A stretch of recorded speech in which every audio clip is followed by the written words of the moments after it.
Good evening, citizens, guests, council, and staff. Let's turn that up. City Clerk, let's do it. Mayor Cernanek? Present. Mayor Pro Tem Beckman? Here. Councilmember Brinkman? Here. Councilmember Cole? Here. Councilmember Stallman? Here. Councilmember Stein? Here. Councilmember Valdez? Present. If you could please rise and join me in the Pledge of Allegiance. Pledge allegiance to the flag of the United States of America and to the republic for which it stands, one nation, under God, indivisible, with liberty and justice for all.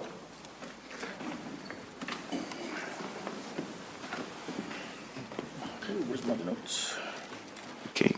Council, any consideration for changes to the agenda? Okay. Seeing none, the agenda stays as printed.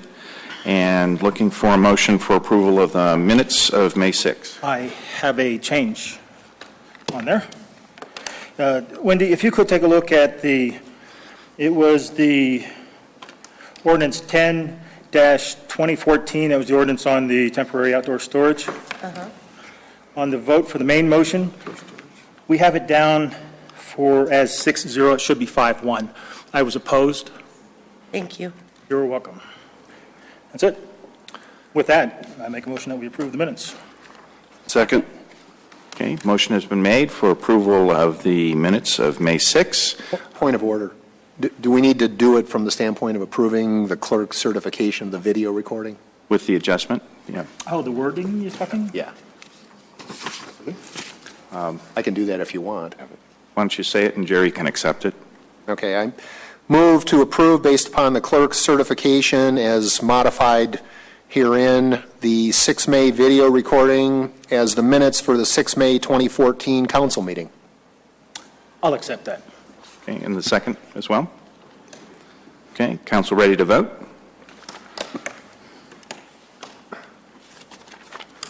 The vote is 7 in favor. The motion carries. Thank you. And this evening we have a scheduled public presentation by Mike Ochinero with CP Colorado Ability Connection regarding the 31st Annual Colorado Concours d'Elegance. Thank you. Mike? Are we ready to go for the video presentation? Yes. Great. This is a sound clip that we use when we send out to our clients. I'll give you a little history before we play it. We're 31 years old. We were started in Villa Italia with just a few cars 31 years ago today, or June 8th. And it's all for children with cerebral palsy. We're all volunteers. There are a few people that work full-time at CP, which is next to Bonfils Blood Center in Lowry. And we have 350 kids to go to school and are assisted in every way for our charity. We're comprised of 30 car clubs of the exotic sports car clubs, which is BMW, Audi, and I'm sure they'll all be upset, but I'm not going to list them all. They're in our book. And we're founded by Porsche and Mercedes-Benz. Last year we had a mark, which is our pin marker for Porsches, which 63 was the first year for the 911, and then we came all the way forward. So we had every car, Targa, drop top, coupe, you name it. My thing is the race cars. So in 2009, we started bringing race cars, and in 2012, my goal was to get every winning race car from 65 through 69, and I got all of them. You'll see them in a moment. This year, we have a very special surprise guest, so you will have to pay your $10 to come and see him and his world champion race car. And we're very honored to have him. He'll be flying in, and you all know his name, and you've all seen his car, and movies have been made about his car. And we do this to bring public in. And our big thing is we have a lot of great donors. However, we have a lot of folks that bring their cars and show them. They're serious concourse show winners. They polish their cars beyond belief and clean everything so that they get judged. And I am really one of the first guys to bring a muscle car to the event. I left my exotic sports cars at home, I told them, and they gave me a first in my class. Yeah, cool. So now we have the Shelby Club coming, 100%. and a lot of American cars, as well as the beautiful Ferraris and Porsches and all of the vehicles that you see here before you. So I'll play this year's clip. I just shot a commercial on ACC with Adele Alcala. We brought them back in this year. Channel 9's helping us out graciously. That'll be airing Monday. We have 250 commercials with ACC in the background in Littleton. The one thing I do want to say is all of these cars that you see are from Colorado. I didn't bring them in from out of state. We could have. They're all here. They live here. They're in museums. They're in people's garages. Michael Matt, who's our artist, is an unbelievable artist. I handed 3 of these copies of each year to Peter Brock, who's the designer of the Shelby cars. And Peter's such a fan that he's going to sit for Michael and actually do a poster for us. He says he's one of the best artists he's ever seen because those are all handmade. He borrows from no one. So let me play the video, and then I can open it up for some quick questions. Mark your calendars for the 31st annual... You want to turn that down a little bit? I'll wait. You ready to go?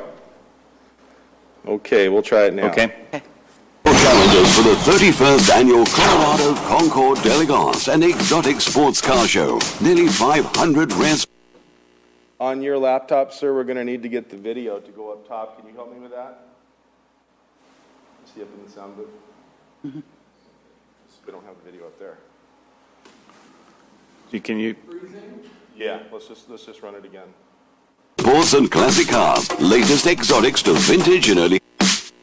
Mark your calendars for the 31st annual Colorado Concord d'Elegance and Exotic Sports Car Show. Nearly 500 rare sports and classic cars, latest exotics to vintage and early collectibles, music, food and fun for the entire family. Sunday, June 8th at Arapahoe Community College, benefiting Ability Connection Colorado. Creative options for early education centers. You won't want to miss this highly attended event. Learn more at abilityconnectioncolorado.org. So that's our PSA, and our Channel 9 spot will be coming out. We are going to have some cars in the backyard with Channel 9 2 days before the event with Kathy Sabin. Thank you. And we also are going to have some very special cars, which we had last year at Littleton. What's the name of the event again? I'm going to say that properly, the Littleton Days. Western Welcome Week? No, the Reineke thing. Wild on Littleton? Yeah. We had cars there last year across from the bandstand. So what we're thinking about, because unfortunately the way our dates work, we missed the event by a week, is we'll put our show-winning cars down there after they go to our event. And we had a tremendous turnout last year for that event. It was really, really exciting. At this point, I'd like to open it up for questions. I can tell you all about our event, but the main thing I want to leave you with is we're an integral part of Littleton. Most of our residents are South Metro residents. We've partnered with all of the big museums in the country and in the state. El Palomar Museum, Shelby Museum, they bring their cars. We have people that bring cars and bikes that bring them to our events, and we have a guy that's won at Bonneville. He's bringing a Bonneville Salt Flat winner. He's loading up in his truck, and he's going out and racing Bonneville from our show. That car is Marandretti's car. Next to it that you see, can you guys see this, or you don't? Oh, yeah. Yep. Oh, yeah. We're looking right here. We're looking right down. There's a monitor. Okay. That's Marandretti's car. That's the one that was in Le Mans. Steve McQueen used the car for the video. That's the one that actually developed a wheel bearing problem at Le Mans. And my cursor's not working.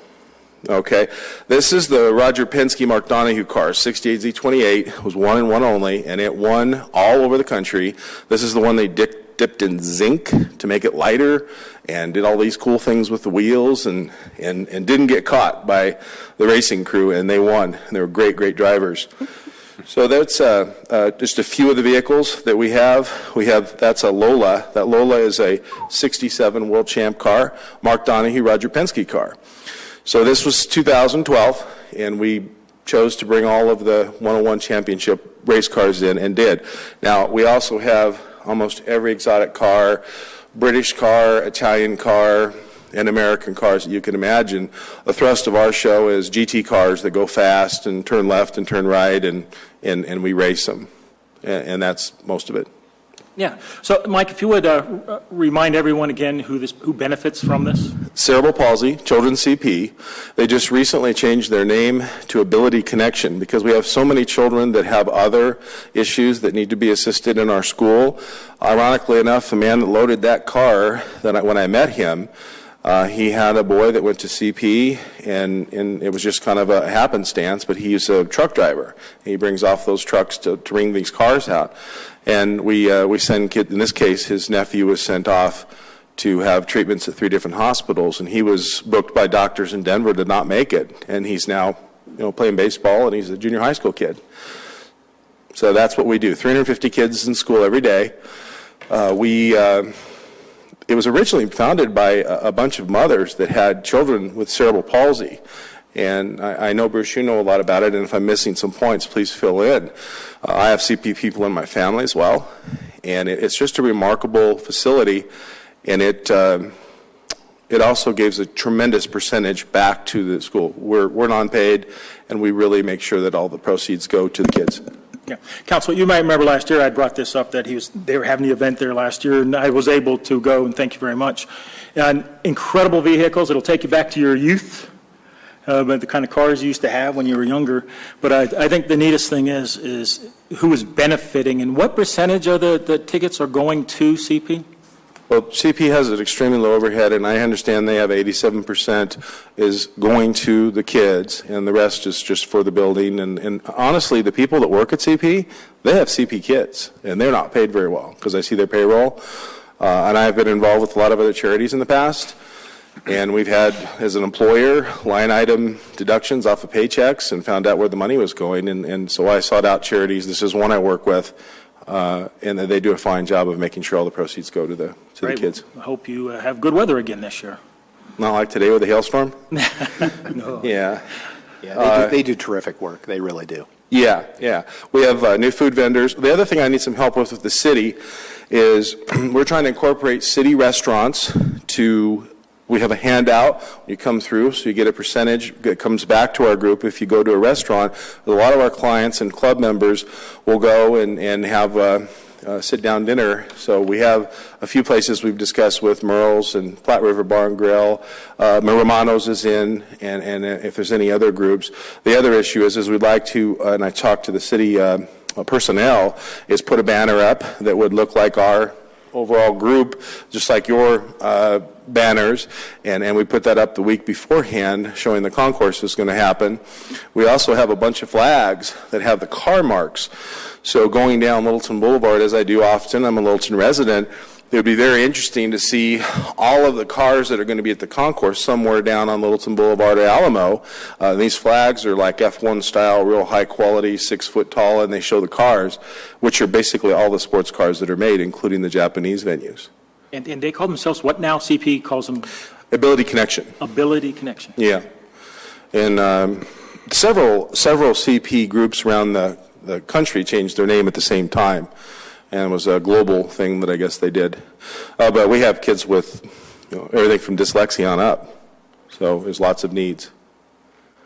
As far as coordinating any signage, city manager and public works are present. So they'd be the folks to work with on that front, Mike. This year's a McLaren. That's our mark. And that's Bruce McLaren's personal race car, both of them actually, from '68. We fire the cars up, we put the kids in the cars, we drive them in, we have a lot of fun. And as you can see, you can walk around our cars. I go to other venues in California and Florida, and they're very aloof, and we just have a good time. The guys that own those cars and the cars that I've shown you are local people, and the Craig Hospital car is remarkable. Later on, I'll show you if you want. I could just let this run. But Craig Hospital just built a paraplegic race car, and we had it at High Plains Raceway, and it's a paraplegic-only car. It's Corvette, so we'll have that there, and we have someone that's going to pilot the car in, and it's a brand-new race car designed for a person that has disabilities from the waist down. Wow. Yeah, it's really, really cool. There's a YouTube on that, too. Yeah. All right. Cool. Any other questions? And the time again on June 8th? June 8th, Sunday. Be there early. 9 to 3, and Be best to be there early. I would be there at 8 because our big star's coming in at 9:15.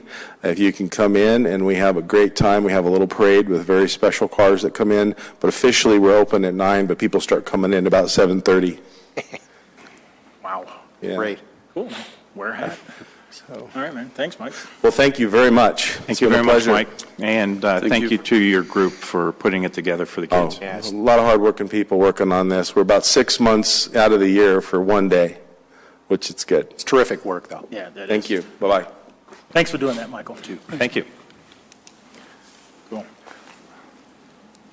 And now we come to unscheduled appearances, public appearances. Unscheduled appearances are an opportunity for any citizen to express opinions or ask questions regarding city services, council policies, or other matters of community concern that are not part of the scheduled agenda. Generally, an immediate response should not be expected, and typically issues are referred to city staff for follow-up information or research and reported back to the council and the individual that initiated the comment or inquiry. If any citizen would like to speak during unscheduled public appearances, we'd ask that they would complete a green citizen card located on the table at the entrance to council chambers and provide that card either to the city clerk or leave it at the podium. And there is a 4-minute time limit, and please state your name. Anyone would like to come up? And make sure you pull the microphone to you. Yes, sir. Good, excuse me. Good evening, Mr. Mayor, council members. My name is Bob Hoban. I'm an attorney. I represent a marijuana business in your town called Canamart. And I'm here to comment now, as I understand this is an agenda item later. I simply wanted to make a few comments. And I've talked with some folks on this council individually and made some of these points. I just simply wanted to reiterate some of those comments.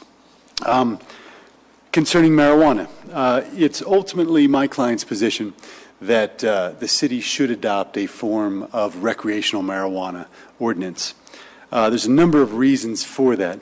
Ultimately, that is a discussion that will take place later in this meeting, and it's my client's position that ultimately revenue is being lost to other cities currently as we sit here today. The sales on a monthly basis are down. These numbers are $160,000 a month prior to February of this year was their general medical marijuana gross revenue. It's down to about $80,000 to $82,000, according to a conversation I had this morning.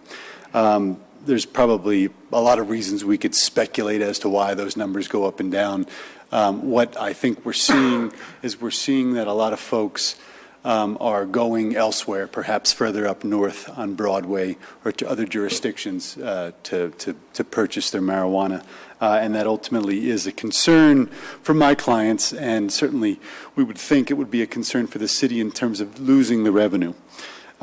As I've indicated previously in public meetings, my clients would like to see a recreational marijuana model in the city. They've moved forward on at least initiating a potential ballot initiative, and then within the next couple of weeks, they'll submit something to the city clerk for potential language approval, and then the petitions would, in theory, get approved, and they'd be able to go out and gather signatures. They don't want to do that. They'd like the council to take the initiative, of course, and do this on their own. But if this is something that the council does not want to do, that is something that they would plan to do, and we would hope to have a dialogue about what those regulations might look like, whether it was done through the city itself, or whether it was a referendum by the city, or if it was initiated by my clients, that language would somehow be something that could work, assuming, of course, it gets passed. I think we see a shift in people's opinions generally concerning the marijuana issue. I think what we see is certainly by looking at the precincts, there's certain precincts that didn't approve it, many that did. I think that if you look at the fact that the sales tax was approved last year, I do believe that that's a shift in momentum, which would indicate if it's regulated properly, if we can have a system in place that ultimately the revenue should stay here in the city and should be taxed accordingly. And finally, I would note that my clients have reached out to certain groups in town to get feedback. it's kind of a difficult thing to do, particularly with some of the youth groups in town, to try to begin a dialogue in terms of what concerns, because in a certain respect, there is this shifting mentality concerning the industry. We're not having a lot of positive feedback. Let me correct that. We're not having positive feedback. We're not necessarily having a willingness to have a dialogue. And my clients are willing to have that dialogue and to do things in a responsible manner, whether it's the school districts, whether it's the youth initiative, et cetera. And those are the types of things that we're trying to work on, so that if this were to pass at some point here, hopefully by the council this time, this year, that we can at least address the concerns, understands what the concerns are, and figure out ways to help mitigate or minimize those concerns through youth programs and education. So in a nutshell, we'd ask that you do strongly consider this, as you'll discuss later this evening. And if you have any questions, please let me know. Thank you, Mr. Mayor. Thank you, Bob. Mr. Mayor, I wonder if I know we're going to be discussing this later, but as Mr. Hoban is here, I wonder if I might just if you felt it would be appropriate for me to make a comment, ask a question or two. One question. Okay. Full disclosure, Mr. Hoban was kind enough to invite me down to your client's offices, where we spent some time and had a very lengthy discussion. The one question, I guess, amongst many that I'll ask is, did I correctly understand that Canamart is one of 5 businesses in different municipalities that are owned by the same general ownership group? That's correct. Okay, so it's not just Littleton. They have one in Nederland, and where are the other ones Boulder located? County, Nederland, 2 in Denver, and 1 here in Littleton. Okay, thank you very much. Thank you. Okay. Thank you, Bob. Thank you, Mr. Mayor. Good night. Frank?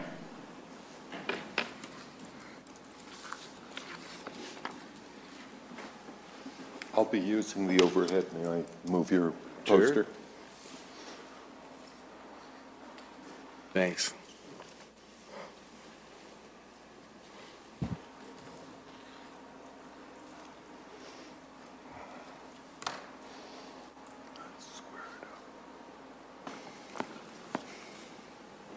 Good evening. My name is Frank Atwood. I live at 7094 South Castilla Street. Thank you. And my questions for City Council and staff are, 1, why do I still see no history of Riverfront? 2, how much has Riverfront cost the City of Littleton to include excused promissory notes?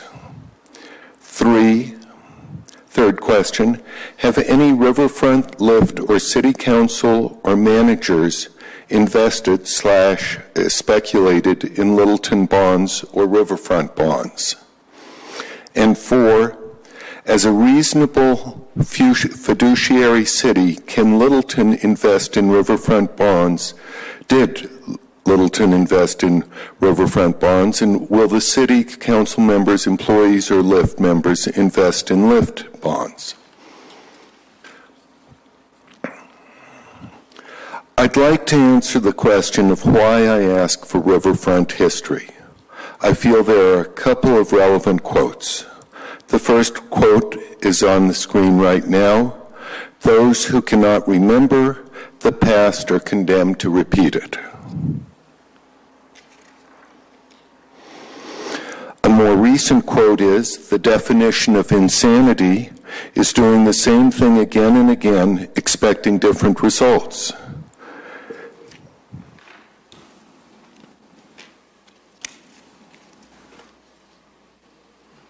Maybe this quote is your agenda. The happiest women, like the happiest nations, have no history. Maybe a happy city council has no history. I don't deny denial can produce happiness. The problem is it jeopardizes survival of political careers. I appreciate council members talking to me and telling me that things are different. Yet, council is reluctant to produce a history to show me how things will be different. None of you were on City Council when the Walmart fight began. Now you have an opportunity to be here at the beginning. Good luck. No, still, I'm here. Screen again. I'll conclude with the quote I began with. Those who cannot remember the past are condemned to repeat it. Could I have that in a better, why are we not getting it screened well up there? Hold one.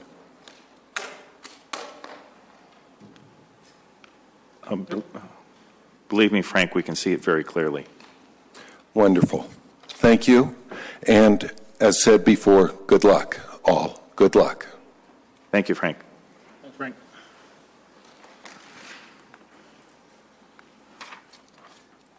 Pam?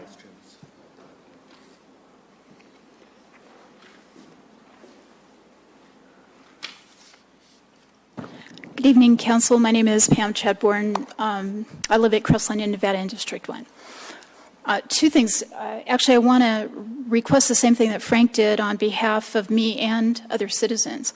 I think we citizens have an interest in the history and how much money the city spent on excused bonds, especially considering that Littleton, the Lift Board, is going to consider a condition survey this Thursday. It's very urgent to me. And remember, last meeting, I asked for the taxpayer's view of urban renewal. I get that there's a business view. I get that there's a developer's view. Where is our view for the 45,000 of us who live here and pay taxes?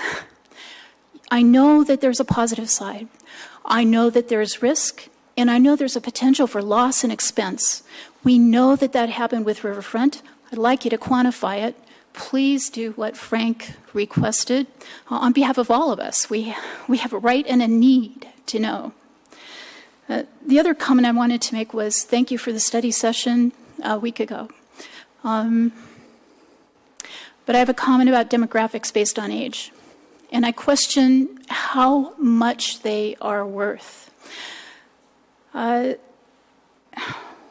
like to know what your outcomes for Littleton are, your desired outcomes for Littleton are in 2020, 2040, and 2060.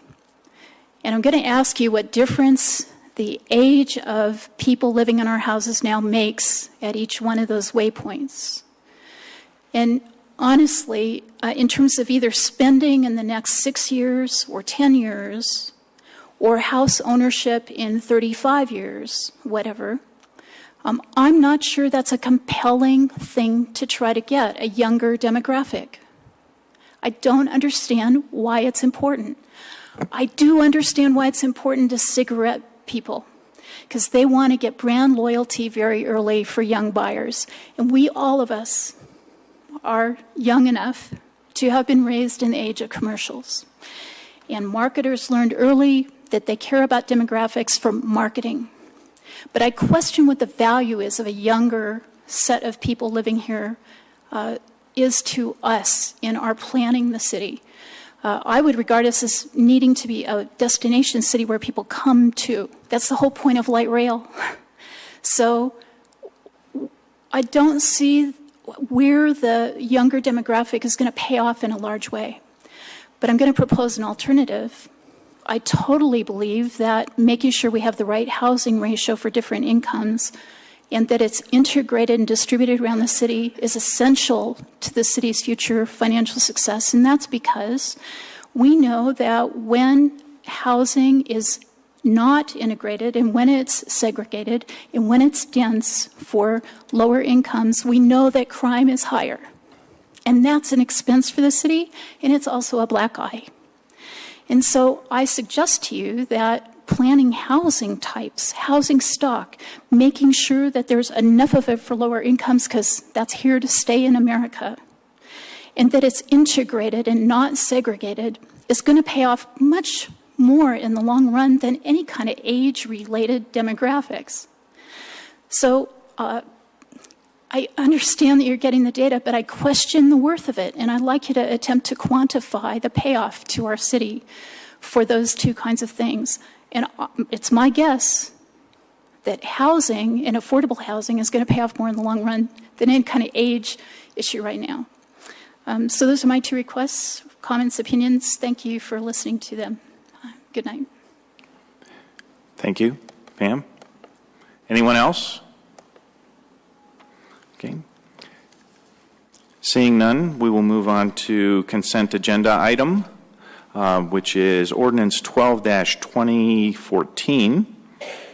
It's an ordinance on first reading conveying by quitclaim deed the city's interest in a drainage and utility easement to the private property owner. This is private property off of Jameson, and it's basically an adjustment to an easement. Looking for a motion to approve the consent. Motion to approve consent agenda A. Second. Okay, motion and second. Council ready to vote? Yep.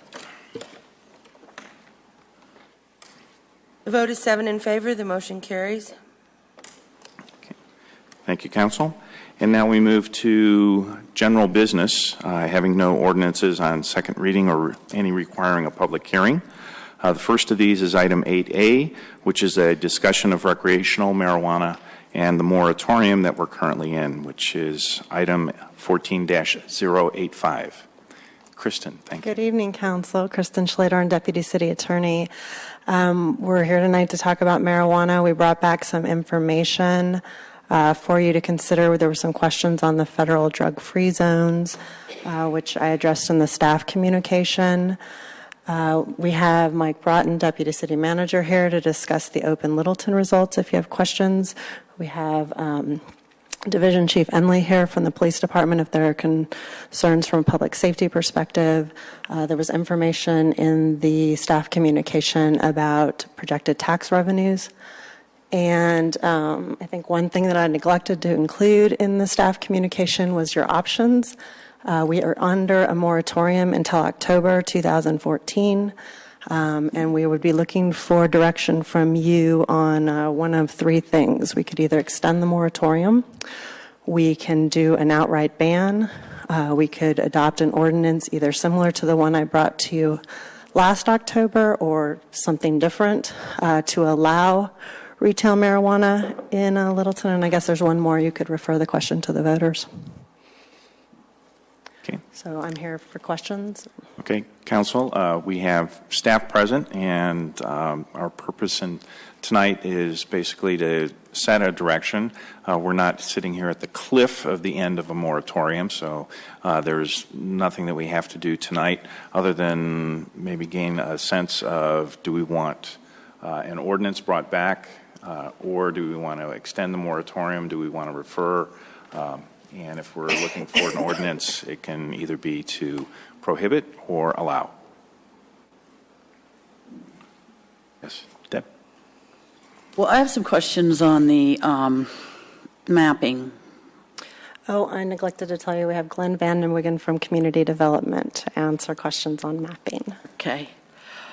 When we put the medical marijuana ordinance in place, we already had a number of dispensaries that had kind of put down stakes. And then by writing the ordinance, we did say 1,000 feet from schools, playgrounds, etc. 3 of those that currently exist were, or it appears by the map actually, I mean, you'll have to explain to me the overlap between the pink and the yellow and where there's that tipping point. But it looks that at least 3 of them are very much out of compliance with that part of the ordinance in terms of the medical marijuana. So my question then is, first of all, to kind of explain the pink yellow to us. But then second of all, if we consider, because the only thing that we've really talked about and the only ordinance we've ever asked you guys to prepare would be to take the existing 4 and allow them to do retail. We've not considered adding any additional or limiting it beyond the 4. So if we were to do that, then how do we balance that they're out of compliance with medical, but we grandfathered them in. But then we change that and we say you can do retail, but we break our own rule.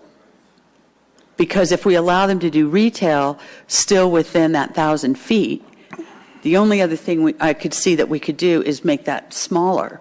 And I'm not sure why we would take the 1,000 feet down to smaller to accommodate that, but you guys can address that.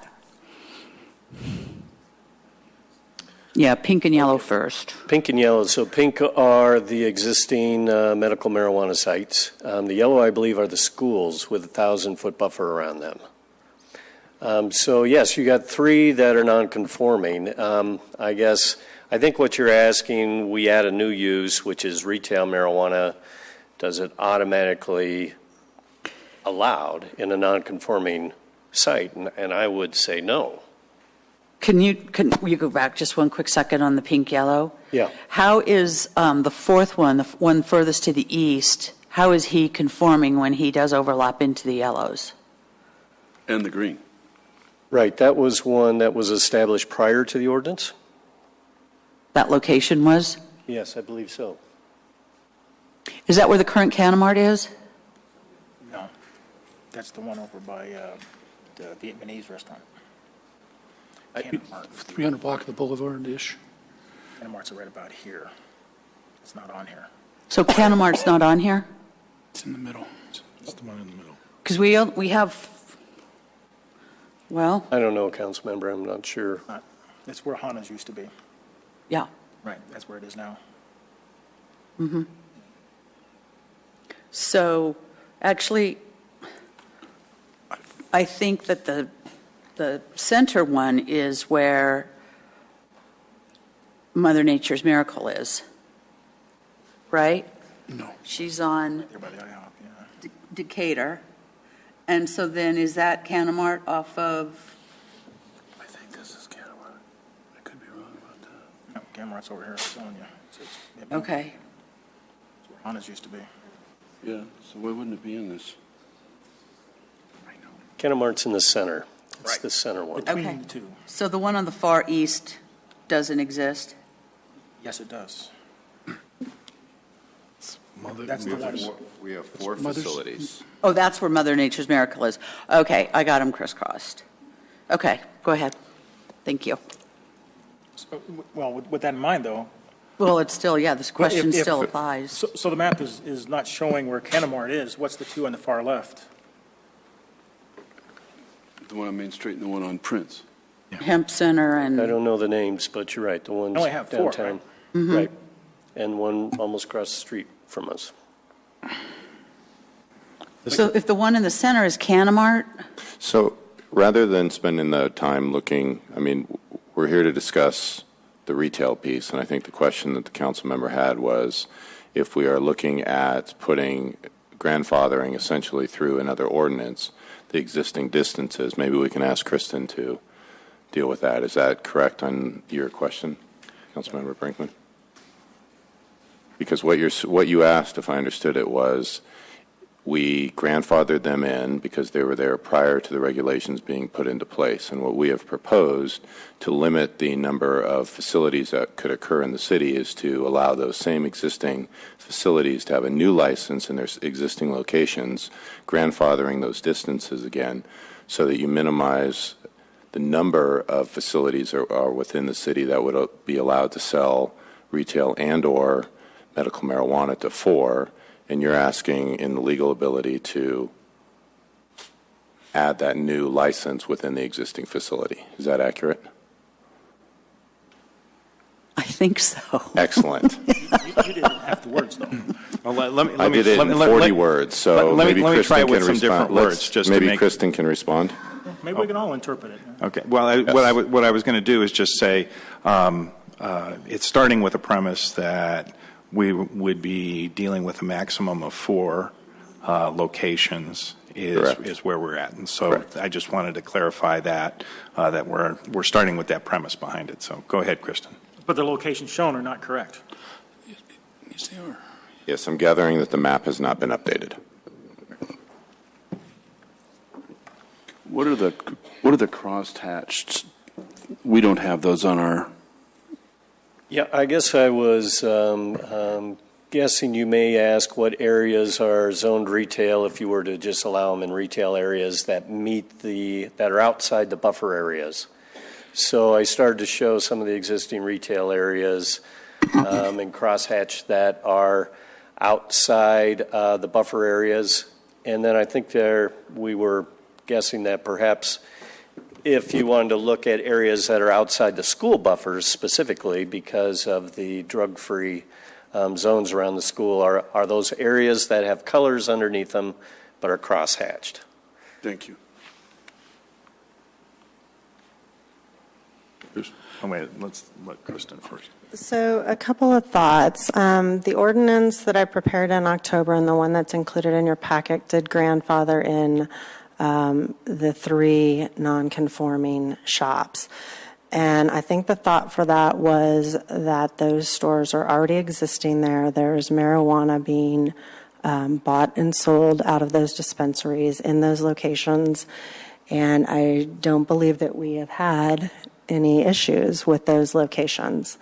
But we certainly could set up some sort of regime where if you wanted to convert to retail, you need to move to a conforming location.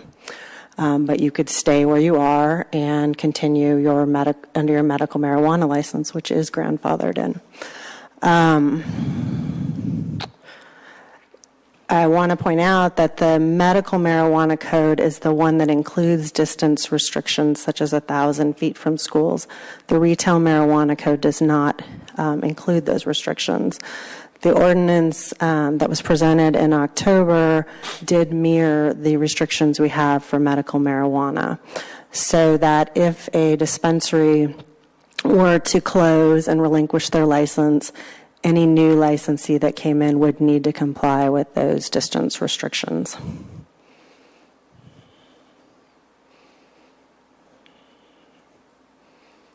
You ready? Okay. Just to get clarity on what we're seeing on the screen, I see 4 pink dots, and I see 2 that would be relative to the downtown ones. I see one which is about halfway up the boulevard, which would be about the 1200 block, which I believe is the current location of Canamart. And then I see one that is pretty close to the 300 block of the boulevard, which would also be an existing store. So I see 4 pink dots that show existing locations. Correct. And I see the intersection of what are the radius for schools, and I show them intersecting with each of the pink dots. So that tells me that regardless of where we were with locations, the ones we're looking at today, all 4 fall within what would be considered the drug-free zone based on federal law. So with that in mind, I have 2 comments that I want to make. One is, we took a hard look, at least I did, at the Open Littleton comments, and I've listened to a lot of people who are very concerned that as a council we should follow what the Amendment 64 said, and their concern is we should just follow the guidance. Well, I have Amendment 64 and it's 11 pages, and there's quite a lot of the guidance that we've already followed. Anything to do with personal use, we have done exactly to the letter. However, there is one section of it which I think people who want to refer to Amendment 64 are really not that aware of, and it's in Section 16(5)(f). And that's why we're sitting here today, because it's very specific that a locality may prohibit the operation of, and it goes through different types of the marijuana process from production through wholesale to sale. And that is what we're doing also. So I feel very comfortable that we're following the guidelines of Amendment 64. And just a little history, when we did the medical, remember we came up with 1,000 foot, and this is my personal memory, it may not jive with anybody else, it might with somebody who was in the police department at the time. We were asked for some considerations to that, and the 1,000 foot came up because we were aware of the drug-free zone. And so when we talk about marijuana as a location for sale, we made sure that that was mentioned at the time. And I think that's where it came from. I think that was what the input was, and the staffing, et cetera, considered it for that point of view. Well, in our packet, this 1,000-foot drug-free zone starts to really come to light today. At that time, of course, we didn't have a letter from the Department of Justice talking about how they were going to interpret any kind of sales in Colorado, to my knowledge. And there's a letter from 2012 that's included in our packet. And what the letter does is, and it's been blanked out so the folks that it was written to are protected, but it's basically giving a city a warning that they are aware that there are establishments in that city that violate the drug-free safe school zones. So we know that as of 2012, the Department of Justice had a very specific interest in it. So I went back to the letter in August 2013, August 29th, 2013, from the Department of Justice that says of their particularly important issues, prevention of the distribution of marijuana to minors is one that they're going to take a specific interest in. And that, to me, probably is the drug-free zones around schools. So I think the fact that we're missing 1,000 feet in our retail is a significant shortcoming and omission that we probably need to reconsider as a council. And I think when we move ahead, that has to be included regardless. And I think based on what we had in our packet, that's an area the Department of Justice is going to take an interest in, because this is still a federal crime. And regardless of whether it's administratively being told us what priorities they may have, it's still been legislated that way. And I think we have to be concerned in our consideration of this matter. I've taken a lot of time. Thanks. Mr. Beckman? Mr. Stallman? Oh, thanks. Thank you. Couple questions. I agree with Councilmember Beckman's comment that, per Amendment 64, we have the opportunity, but certainly not the obligation to extend retail licenses to merchants in the community on a community-by-community basis. So in terms of changing our existing policy from the standpoint of a temporary moratorium, either making it permanent or otherwise, I did want to follow up with a couple questions. First, I guess, is concerning the DOJ letter that was in the packet. Certainly the school zone issue was pertinent. Two things with respect to that. Was there any fallout from that? Was there any follow-on or anything happened as a result of that letter being issued? And secondly, it seemed to be pretty clear that the property owners and the merchants would have some explicit risk. It wasn't at all clear to me that the city had any liability as a result, and I wondered what your opinion was. Well, of course, it is illegal under federal law, so really the risk is on the property owner and the dispensary owner. I would say more so on the property owner, because a violation of this law could result in forfeiture of their property. So that's a heavy risk. But also the dispensary owners and employees could be prosecuted for distributing a controlled substance. This wasn't fallout on Denver at all. This was a targeted letter to 10 dispensaries, I believe. Okay. And that was medical, because we didn't have retail at that point. But it was just a reminder that even though we have set up this regime in the state and then the local governments have implemented it, the federal government still does have jurisdiction over as a federal crime and can prosecute it as a federal crime. And then those penalties do apply. To the property owners, but I'm not seeing a lot that the city, we can change our ordinances, but we don't, in my interpretation, become complicit in anything by allowing it. Is that accurate? Councilmember Stallman, the other actions that the federal government has taken or communications that have been taken have suggested that the federal government is not interested in coming against any city government or employees who are involved in licensing. Frankly, that was one of the biggest concerns after Amendment 64 was first passed. If this is in violation of federal law and you're a city employee who's charged with issuing the permits under state law, by doing your duty and following your job under state law, are you violating federal law? And if so, would the city be prohibited from indemnifying you for legal fees if you get challenged under it? And the information that the states have received is that the feds are not interested in coming against the state governments or their political subdivisions for carrying out their obligations under state law. It's somewhat of a fluid environment. There's been enough feedback so far that I'm comfortable advising employees of this jurisdiction that they don't have anything to worry about, but we're watching it really closely because things can change on a dime on this topic.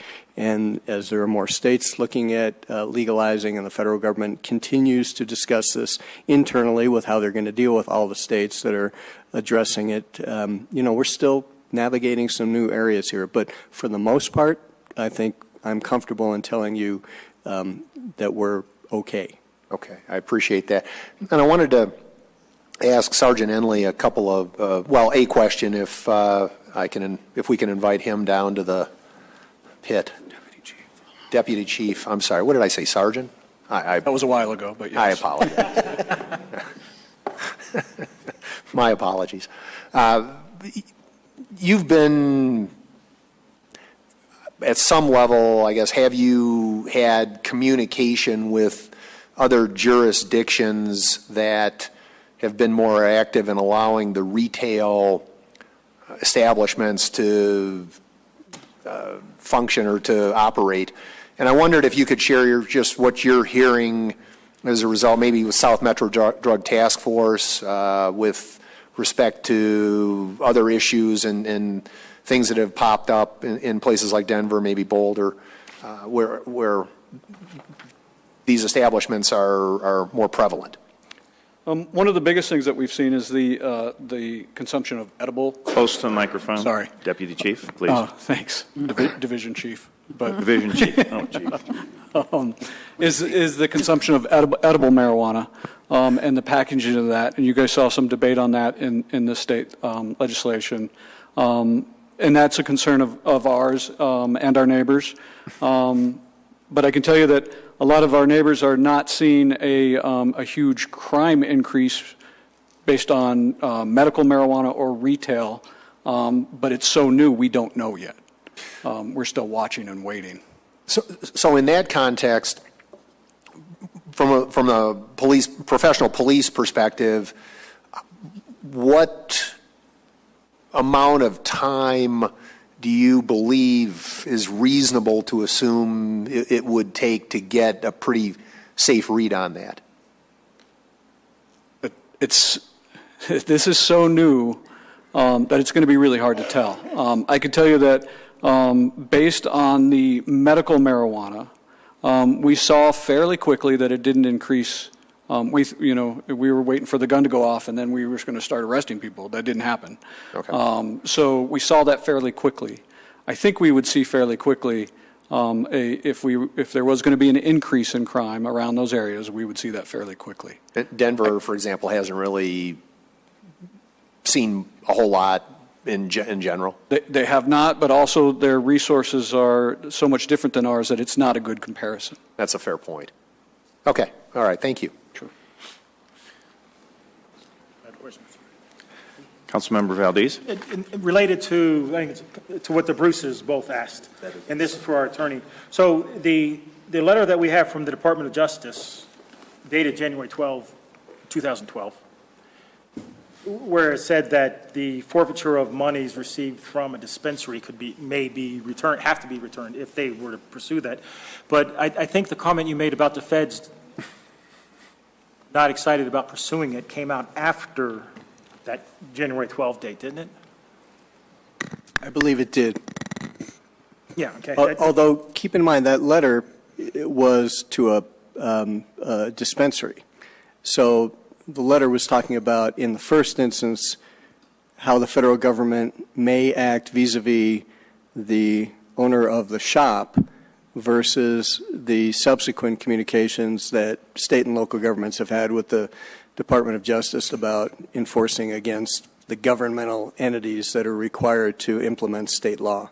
Okay, thank you. And a second question I have, and this might be for Glenn. So on the map, and within these pink areas that we have here, right or wrong, are there liquor stores in there, and do those liquor stores also fall under some 1,000-foot rule? No, not as far as marijuana. No, it's schools, parks, per our ordinance, which this is for the medical marijuana, schools, parks, daycare centers are the areas that have a buffer. So it's treated a little bit different than alcohol in this case? Right. Okay. Okay, that's good for now. Thanks. Appreciate it. Glenn, just wanted to ask about the map. When we're talking about 1,000 feet from the schools, the 1,000 feet zone from the schools is the gold, correct? Correct. Okay, so at least 3, and then the fourth being the center one is right on the edge depending on how you measure your 1,000 feet from the school. But as far as distance from the schools, each one of the locations would be in compliance relative to 1,000 feet from the schools. Correct? Let me just clarify one thing on the Canamart. I think what's confusing with this map is you have too many circles overlapping. So it is in compliance with all the buffer areas. If you take that pink away, which is the purpose of the pink. That's just to mean proximity to another location. Right, correct, correct. So your question was, they all appear to be outside of the buffer of a school. For the schools. Yes. Okay. Located in parks or daycares or other. Well, and that would also include daycare centers, at least the ones that are included on the map because they're brown. Correct. Okay, so, but it would not be the distance from the parks because we have a plethora of parks. We have lots of parks. Yeah. Okay. Thank you. Cool. Yep. Councilmember Brinkman. Quick question for Ken. Following up on Jerry's question about the letter, it seems to me the letter is specifically about drug-free zones, safe schools. So has the federal government come out and said specifically that they will not enforce that at this point? Because they have said that they could come in and raid Colorado and do a whole bunch of stuff. They are not. Have they also said they're going to ignore the drug-free zone? I'm trying to remember this was a letter from the Attorney General, and it's not in the packet, and I don't remember the specifics. I don't think it said we will not enforce the drug-free zone. Low priority. Do you remember, Kristen, anything more specific about that letter? Yeah, I think it set it was establishing the priorities for enforcement, and I think they were, and I can't remember, but I will send it out to council. It kind of protected the federal government's right to do something in the future, but said we're not interested in moving forward at this time. I'm oversimplifying, but that was, it wasn't 100% definitive that we're never going to be. It left the door open for some future federal action while suggesting that there was no intent to pursue any federal action at this time. And a question for... We've already called you 13 different names. Division Chief. Division Chief. So talk about what you are seeing, any additional activity, any, we know that we had a little surge of spice. We had a little activity around that. There's always been drugs in the schools. You guys have always had people in the parks with drugs and liquor. What are you seeing different over the last couple of years, and anything since the recreational? And I can't say this is specifically to recreational, but we have seen and we've heard from the schools that they have seen an increase of drugs in the schools. And one of the things I remember is a council breakfast with the principals, and they made it very clear that they have seen an increase in marijuana in the schools. Our SROs are telling us the same thing, that they have seen a slight increase as well in the schools. So that is in the last couple of years.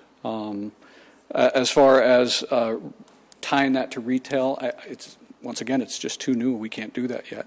We have no statistics or no data that says that it is because of retail. We'll have to watch that closely for the next year and see where that takes us. So I have a question. I thought at that breakfast with the schools that they told us that the prescription drug use was still much greater than the marijuana that they're seeing coming through. I believe they did talk about prescription drug use too, but I do remember them saying that they were worried about marijuana in their schools and that they were seeing an increase, especially in the middle schools as well. Well, and I knew about the concern with that increase, but I'm just having in my mind that still that prescription drug abuse is pretty severe, I thought. So. Yeah, and we see some of that as well. Prescription drug, spice, all those things are still issues in the community. Thank you. I have a sort of a... Councilmember Stein. You were going to say something. I have a general sort of enforcement question, which could, please sit down. I'm not sure this, hopefully this isn't speechifying, but I'm trying to kind of get some clarity in my mind. So we were treated to a presentation by Chief Stevens some time ago, who tried to walk us through some of the challenges of taking somebody into custody who had according to Amendment 64, legal amount of marijuana in his possession, and the pitfalls and sort of conflicts between federal and state, and what do we do, and do we have an you guys, we have an obligation to, maintain it or keep it alive, but it's illegal under federal law, and I'm sort of kind of trying to tie that into what Mr. Feldman said about this fluid enforcement. It seems to me that there are lots of laws on the books, city, state, federal, and this administration has apparently chosen to selectively enforce many of the laws, nearly all the laws, and perhaps not so,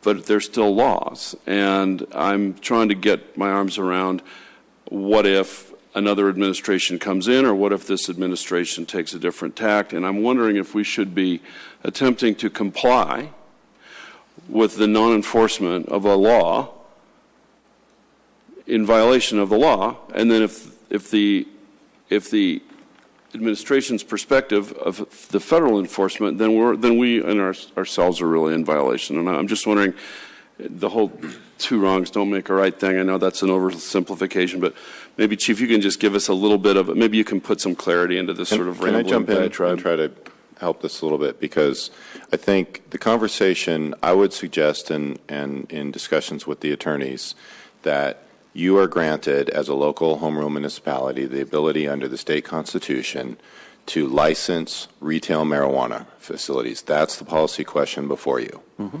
It's not about enforcement or picking, does somebody have an ounce or 2 ounces on the street, separate conversation. You are authorized to allow or not allow, under different conditions, if you want to license a facility to sell retail marijuana. And the conversation about whether or not the feds are going to shut down that facility is a separate conversation and something that will play itself out over a period of time. It is a question up to this elected body of whether or not you believe you want to allow in the city of Littleton retail marijuana facilities, and under what conditions you would want to allow those. So I would suggest that the periphery questions about the federal government are moot at this point. There are other communities in the state of Colorado who have already put these facilities into their communities and allowed them under the various conditions that they have chosen to do. The feds haven't come and run them down, and as you heard from Kristen, it ultimately will be a question between the federal government and that property owner over the use of that property for that particular use. You are granted under the state constitution the ability to license or not license retail marijuana. So we're going to get off topic here because there's not going to be any solution to the questions that you guys are asking about the federal government. Right now, this is where it's been. We believe that ultimately this conversation is going to be a national conversation. Washington is allowing it. Other states are allowing it. I think we're up to 14 states that allow medical marijuana. It's moving in that direction. So I would ask that the council focus the conversation on the policy question before you, which is retail marijuana facilities. Do you want to license them in Littleton? If yes, under what conditions? If no, ban them, and we'll amend the ordinance to clarify it's no longer a moratorium. All right. The attorney. Thank you, Mr. Mayor. And at the risk of annoying the city manager, I think I can close the issue of the federal enforcement. Kristen and I both found it's a memo August 29th of last year from the Deputy Attorney General in Washington, and basically what this memo does is outline all the federal priorities, saying they have limited resources. They're more concerned with the large sales, with sales to children, with weapons involving drug deals, and they've traditionally left the smaller issues to the states. That states that have legalized marijuana have changed that scenario, but that what they've basically said is in those states that have legalized any part of marijuana sales, to the extent that they have, and I'm paraphrasing, robust and solid regulatory frameworks to oversee what they're doing, the feds are going to leave them alone. But the feds are reserving their rights if it gets lax, and if some of those federal priorities, like drugs getting in the hands of children, seem to be causing problems in states that have legalized, then the feds are going to come in and enforce their priorities. So all of that leads us to say to you, from a legal advice standpoint, if you decide to issue licenses for retail, we need to regulate it carefully and consistent with state requirements, and if we do that, we should be okay given the current guidance from the Department of Justice. And I would add that on the heels of that, the majority of that licensing comes through the state. So, Councilmember Valdez. A couple things. It is good discussion, I think, right now. When the schools came before us last year, they said that kids were stealing the medical marijuana from their folks. And if you remember at that meeting, I even said, well, maybe this is a conversation we should have with the parents of these people, that they need to be more responsible with their medical marijuana, just as they have to be responsible with their other drugs that they take, legal drugs, as well as alcohol, things like that.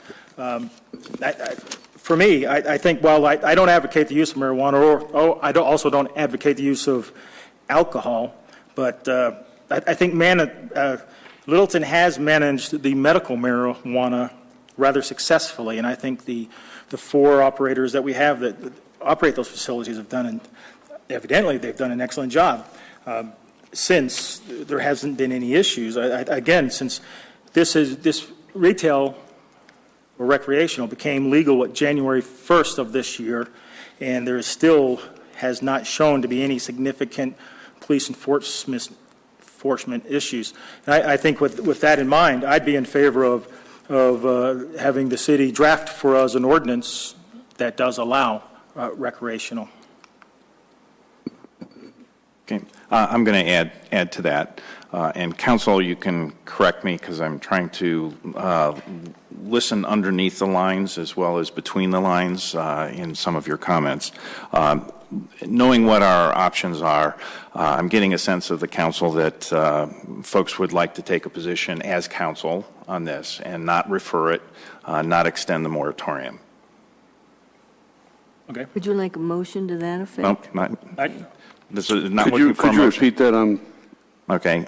Among our options, I'm going to take off the table, or thinking to take off the table by sentiment, not extending the moratorium and not referring it to ballot. Okay.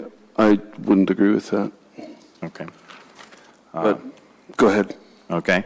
Well, I was going to take those off the table and say, okay, recognizing the other two are either allow or prohibit. Prohibit is an easy ordinance or motion to make. Allowing it is what Councilmember Valdez has suggested, receiving a draft ordinance along that. What I'd like to do is focus our conversation on, is there anything that we would want to change or add or particularly mention to include in that allowing ordinance? Go ahead.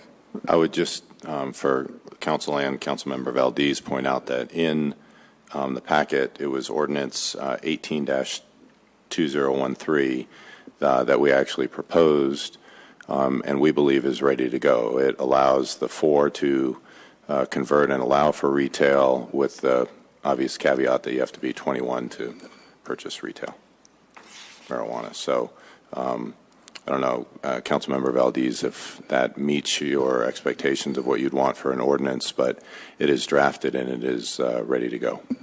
I would need to go back and reread it. Okay, all right. And we obviously would set it for our first reading if that was the direction of the council. We would set it up. And so what I was going to do is try to summarize some of that, which is allowing the 4 purveyors, medical marijuana purveyors, to have their option of either a dual facility at the same location or to opt to be a retail and forego medical, and allowing for a grandfathering of the existing locations as far as our other pieces, and not entangling us if there's ever a change in license C as far as that's concerned. And those are the summaries, and we aren't dropping any of our other safety requirements based on the location and other compliance elements. Is that a fair summary? I'll look to the attorneys.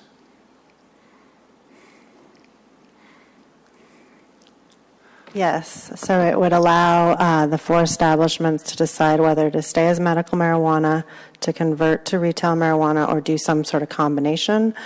If they do the dual licensing, they still are limited to the 2,000 square feet for both licenses, and it does grandfather in the current locations. But if any of them relinquish their license, close their doors, then any new licensee that would come in would need to comply with the distance requirements, which would be the same for medical and for retail. Okay. And then the question, yes. So, Councilmember Cole. just a comment. If we're listening to the feds who say if you have a robust set of regulations and so forth, and then we're allowing the retail marijuana too close to the schools, that as much as part of me would like to say we grandfather and give people the option, I'm not comfortable with that. Okay, Peggy, that was the point I was addressing earlier, is each of the locations are 1,000 feet or more from schools.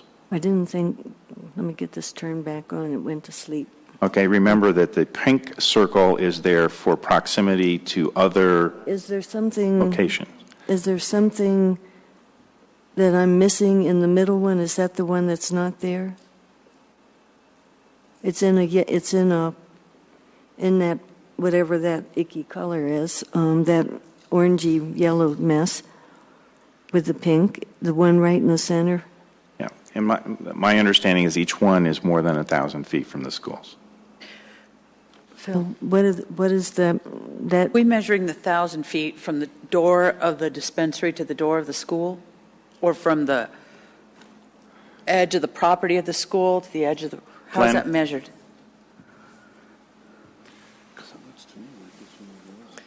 Staff.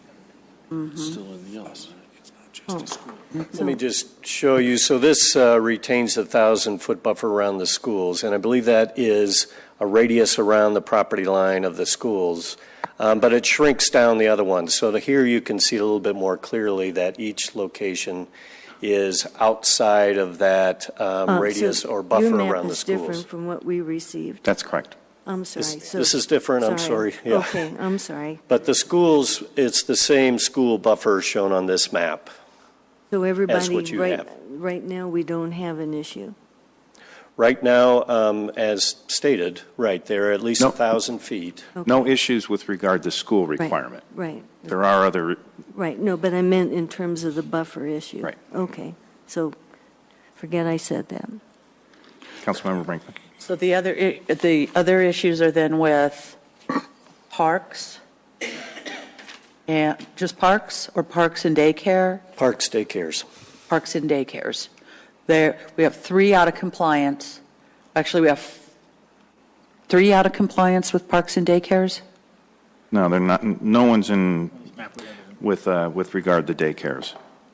There's no issues with the daycares. It comes up with the parks.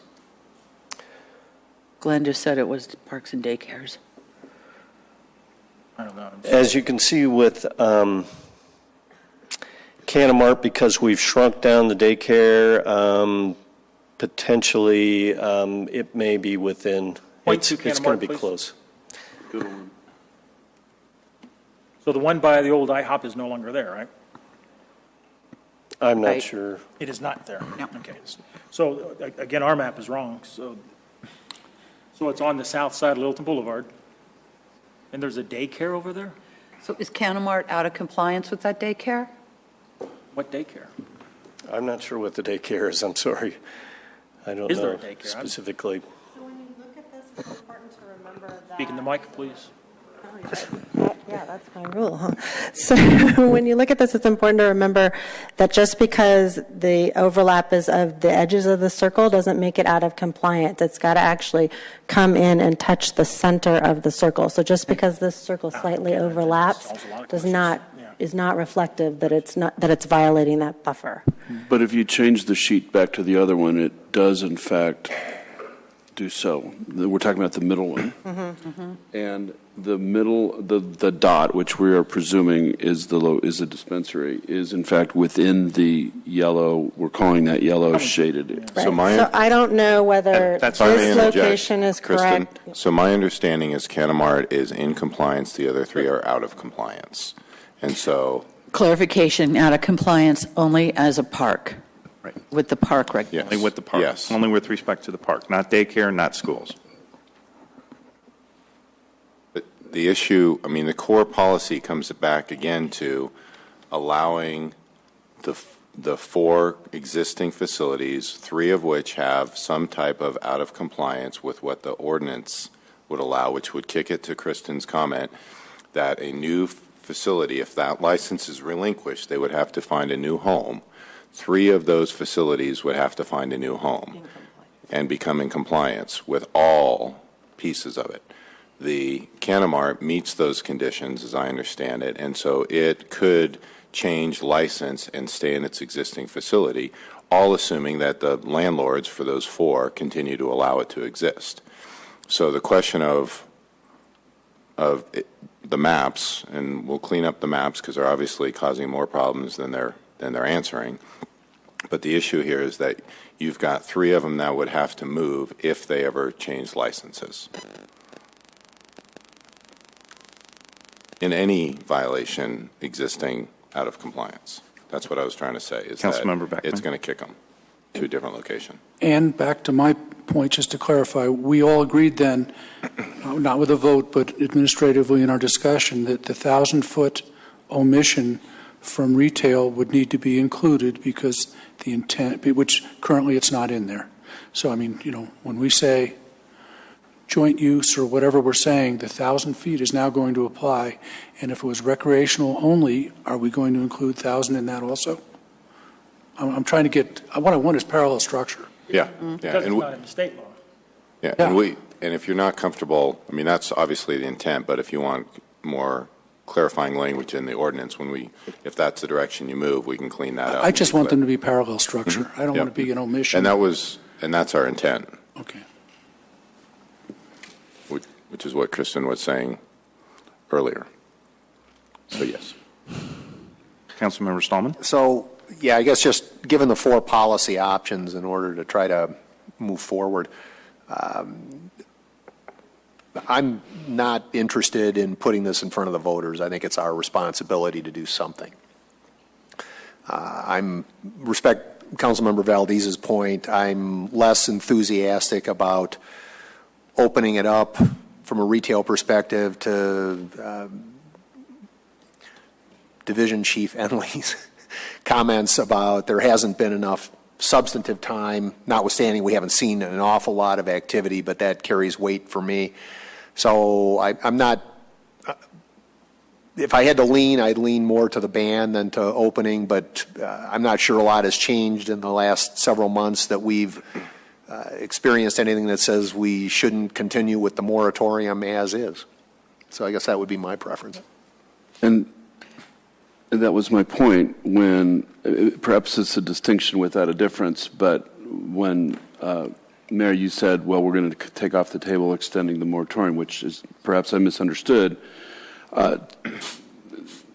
Any council at any time can come in and either lift the ban or lift the moratorium. So, as I said, maybe it's a distinction without a difference, but I would like to have that discussion without just taking it off the table, whether that is one of the That's why I was options. putting it out there as for that. So, okay, thank you. Councilmember Valdez. It did go to the vote to the citizens now, not necessarily worded to be, do we want it in the city of Littleton or not, but it was put out there to the citizens of Littleton, and it did win by, 51%, a very narrow margin. But I represent District 2, and District 2 did vote in favor of it. And I think as one who, I'm going to represent my constituents, and they did vote in favor of this. And I think looking at the record is, to date, there is no issue. Now, about a year ago, we did say, let's put a moratorium on it so we can, watch and see what everybody else is doing and what is occurring out there. And I think at some time we just have to make a decision instead of saying, let's wait another year. We need to make a decision, and I'm okay with a draft coming in favor of creating or permitting the recreational marijuana stores. Councilmember Brinkman. Well, Jerry, I'm not going to argue with you that the citizens did vote 51%, but I will continue to repeat that they voted for the entire amendment, which included our right as a municipality to restrict retail or ban it or create regulations around it. We are not restricting their right as a 21-year-old to own, buy, use, have 2 ounces. So I have consternation about, I really have an issue with the fact that we've done a grandfather we make an ordinance and then we grandfather in. Now we have an opportunity, or there's before us the retail aspect of it, and again looking at, well, let's just grandfather these guys again, so they'd be grandfathered twice. How many businesses do we do that for? I know we've had businesses come down here before that have asked us they need to do a change of use or this or that or the other thing, and they've got to go through, and if it's not something that's in that area, then they have to move. So I have a real problem with going with another grandfather on this. The hatched marks, Glenn, just clarification, those are areas of retail that are currently zoned that retail marijuana could go into? Is that what those are? If you opened it up to current zoning areas, yeah. Okay. So we do have a number of locations that are in compliance with, if we were to do something like this and maintain the 1,000-foot, because I agree with Bruce, Councilmember Beckman, that these two need to look alike. At this point, I also don't really feel the need to adopt an ordinance approving retail. Once again, same argument that I had last year on this is that we are surrounded by communities and counties that are saying no. And you look at this map, and it says a lot about what we think is important. Parks and schools and open space, our neighborhoods. And so it's kind of hard to find places for this type of use. I would support either this evening a ban.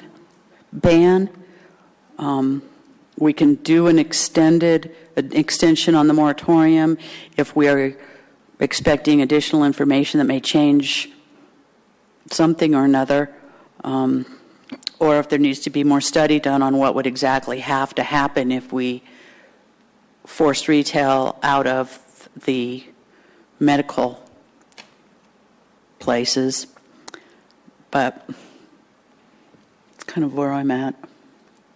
Let me see if I understand where you're at. One is you could possibly take extending the moratorium with specific study indicators, a possible ban, or an allowance but no grandfathered location. So the licensees, if they chose to move to a... I think that would be part of this, looking at the extension. If we were to extend not extend the moratorium, I don't think we need to extend the moratorium. It's there until October. I mean, we can have staff bring back, if we've got a bunch of questions, we still to vet this out. That would be one of them that I have concern about, because I think there's also a legal issue with that. And what does that include, and what kind of liability are we putting ourselves in, or I get the whole fairness thing. I'm also feeling that there's not a fairness thing by doing, okay, well, we wrote that one, never mind, you can stay. Now we're going to write another one, and guess what? Never mind, you can stay. So I've got problems with that. Okay, so if I'm trying to make sure I understand it, for licensees, they can either be dual retail or medical, and if they're going to adopt a dual or a retail, they would need to be in a location that's in conformance. Mm-hmm. Okay.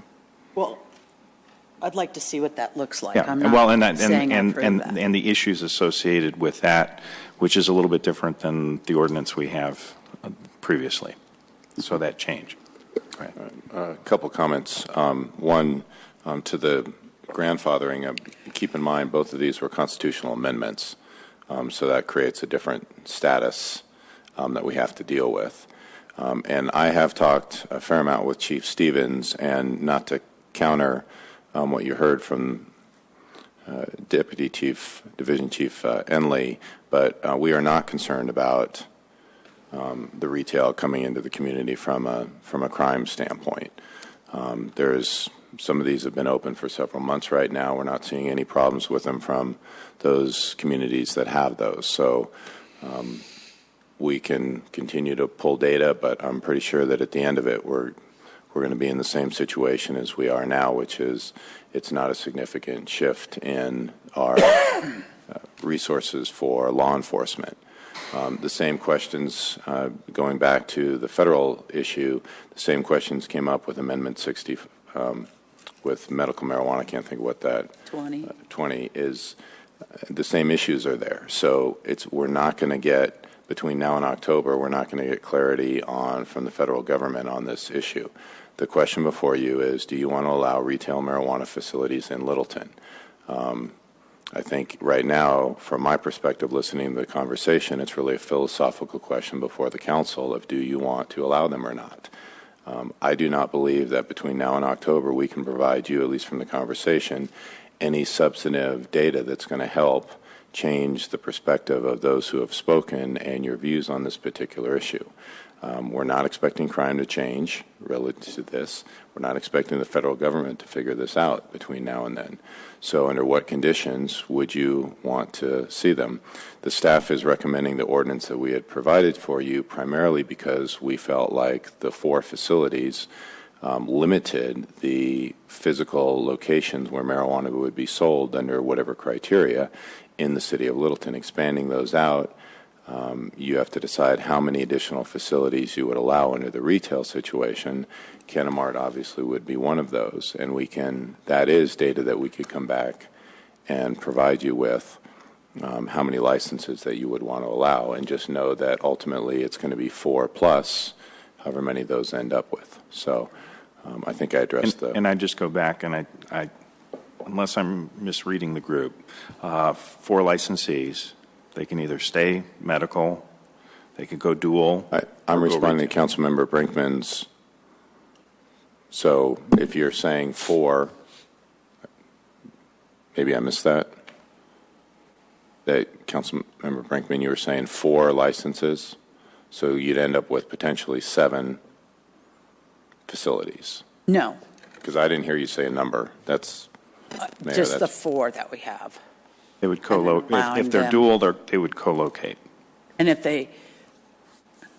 Well, so to clarify that, I thought last year one of them didn't want to be dual. Yeah, they probably will. I mean, that's... Oh. Who knows, right? But No, assume that they will all be dual. Okay. So, I'm sorry. So just for clarification, I don't mean to beat this down. Councilmember Brinkman, you're saying the 4 that are there could have a retail license if they were in compliance at a different location, but under the same license, under the same ownership. That's what it was an option of looking Right. at what would that look like. Okay. But if we, just a protocol or just a, if we wanted to make a motion tonight, does regardless of the motion, does it come back for a first and second? Correct. Yeah, you'd be directing us tonight for some action, and that's what we're looking for, is some direction. Yeah. Okay. We don't necessarily need a motion tonight for that direction. That's correct. You can just, if council, the will of the council can be to direct staff without a motion to prepare something to bring back for your formal consideration. Mr. Mayor, I'd like to be responsive to Mr. Penny's request to be concrete, so I'm going to be concrete. We've been kind of beating this dead horse for a long time, and part of this started, and I mentioned when Mr. Hoban was kind enough to invite me down to Canamart, and I got quite an education, and I do appreciate that. I believe, correct me, any of you if I'm wrong, that in part we're here tonight discussing this issue in the desire to afford Mr. Hoban and his clients the opportunity to take the temperature, if you will, of the council, and as he referenced, hoping that we would vote to lift the moratorium and create an ordinance that would allow his clients. And I'll stop you on that, because that's not where we were coming from. We have a moratorium that expires at the beginning of October. That is the reason I understand that, but in order to get on the ballot for the November election... That was not the motivation for us to have this discussion. Okay, well then reasonable people disagree. What I have noticed, in addition to that, is, for example, in Westward, 35 pages of ads for pot shops across the country, Time Magazine talking about all kinds of perils of both real and fake pot, and innumerable studies that I believe, in my opinion, have created a health and safety risk as a result of the increased use, as a result of the legalization. And I believe that right now it is true, and we looked at some of this in our Inspire Littleton, that people do have to go from Littleton to Denver or to Pueblo, I suppose, to obtain pot. And yes, we are losing revenues, and I recognize that. But I believe that we have been taking some flack as recently, and the Littleton Independent most recent article about our desire to, at least my desire, and I believe council voted with that, to achieve a certain level of sophistication on Main Street and a certain level of retail presentation. We're doing a wayfinding project to try to do that, and I believe that what would result from the increase of those folks who are now going to Denver and going to Pueblo, instead coming to Littleton, which would be the only municipality for that 100 and some yard diameter, would be against the goals that we've, as council, have set. So I will be abundantly clear. I am categorically opposed to legalizing the recreational use of marijuana in this city. I am absolutely convinced that Mr. Hoban, as is his right, in zealously representing his client, will get successfully on the ballot an initiative to that effect. I would point out, and these are the statistics that were furnished to us by staff, that currently the annual medical marijuana sales are $3 million, that upon the legalization, if accomplished, of recreational marijuana, those sales would jump to $13.1 million, of which $11 million of that would be from those same 4 dispensaries of predicted income. That is a lot of cash. I know that Canamart, with respect, has got 5 businesses scattered around the metro area. This is a big business. So we do understand that you're opposed to legalizing retail in the city. Thank you very much. But what I'm saying is that I believe that we would see this as an initiative, and I would be hopeful that there would be others out there who maybe have less of a financial incentive, but more of a philosophical incentive to oppose that. Do you have a comment? No, thank you. Other than I would still like to see a draft. I know you have something here, but just maybe finalize it or tweak it, whatever you want to do. I would still be in favor of that. And so to say its direction, it would be taking a look at the ordinance where if someone either does a dual or a retail only, that would be in a compliant location in that choice and the issues that may come up around that as a requirement. If sold. Is that Well, if the license is sold, they would have to be moved to a compliant location. So this is what the current license sees if they did that. Council comments? I believe I understand. Got it? One. Got it. Phil. But yeah, one more time. Go ahead. Call it. Who do you want to go? Go first. Ahead. Well, I'm not overtly hearing 4 nods for that. So I guess you're saying you want them to bring back an ordinance that does what you just described. What the issues are on that. If we want to go forward with that. Yeah, they don't have to go forward with it. We haven't said we're approving that. Okay, so I'm yes, with you. we're not approving that. We're talking about What it would look scheduling like. out that for consideration. If that's what we want to do from the standpoint of having an ordinance. Vote up or down. We see what it looks like. They bring it back, we see what it looks like, and then decide. Yeah. Then Well, I get, I'm sorry. no, that's okay. As far as next steps, because we can always extend. Yeah, no, I understand that. I guess my question is, I mean, if We can always vote to prohibit. Those are easy. But from staff standpoint, what we're sort of saying is we want you guys to more or less tweak what was out there and bring it back and let us. And so, I would not recommend that you extend the moratorium again. At some point, you have to make a decision. I understand that. And I guess I would ask, just from a staff management standpoint, if we theoretically brought back what the mayor described, are there 4 votes? Because this will take some staff time. And, Well, I guess that's my. And I know, yeah, that's what you're asking. So I Right. was just being Yeah, very I mean, if direct there's about 4 it. votes to, if it looks like there's 4 votes to go there, then yeah, I don't have any problem with it. I just wasn't overtly from what I'm hearing. Well, on but- this side. Do a But show of hands. this will require a public hearing, right? Yeah, first and second readings. Right, but I mean, Second reading. I know that. That will give citizens a chance to comment, come here and speak, email, the way they can get on the record, because we're not really having that input, and I think that's important. No, but yes, you would. I want to make sure, because we've written 2 ordinances already. And so I'm asking for some clear direction, or however, to see that there is, if we do this, that there is support from the council. Peggy, to would you pass this. support having a Well, let me say why. If we're losing money from the current places because people are going elsewhere, clearly there were a hell of a lot of people buying retail marijuana under the guise of medical. I mean, that would be my view. So, and we didn't have hordes of crime or whatever with that. So, yes, I support going forward. Okay, and I saw Deb and Jerry and I myself would like to see it come back. Okay, got it.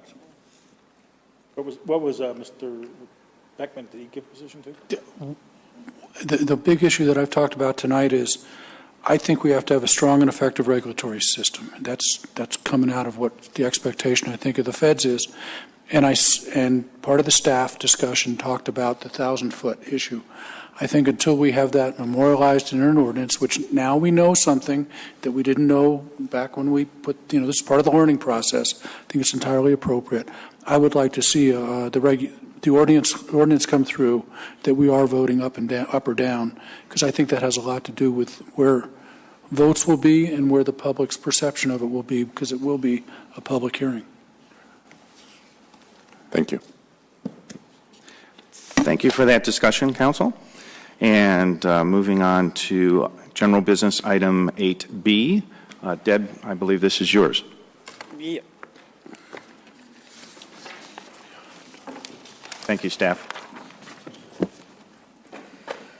Okay. Thank you, Division Chief.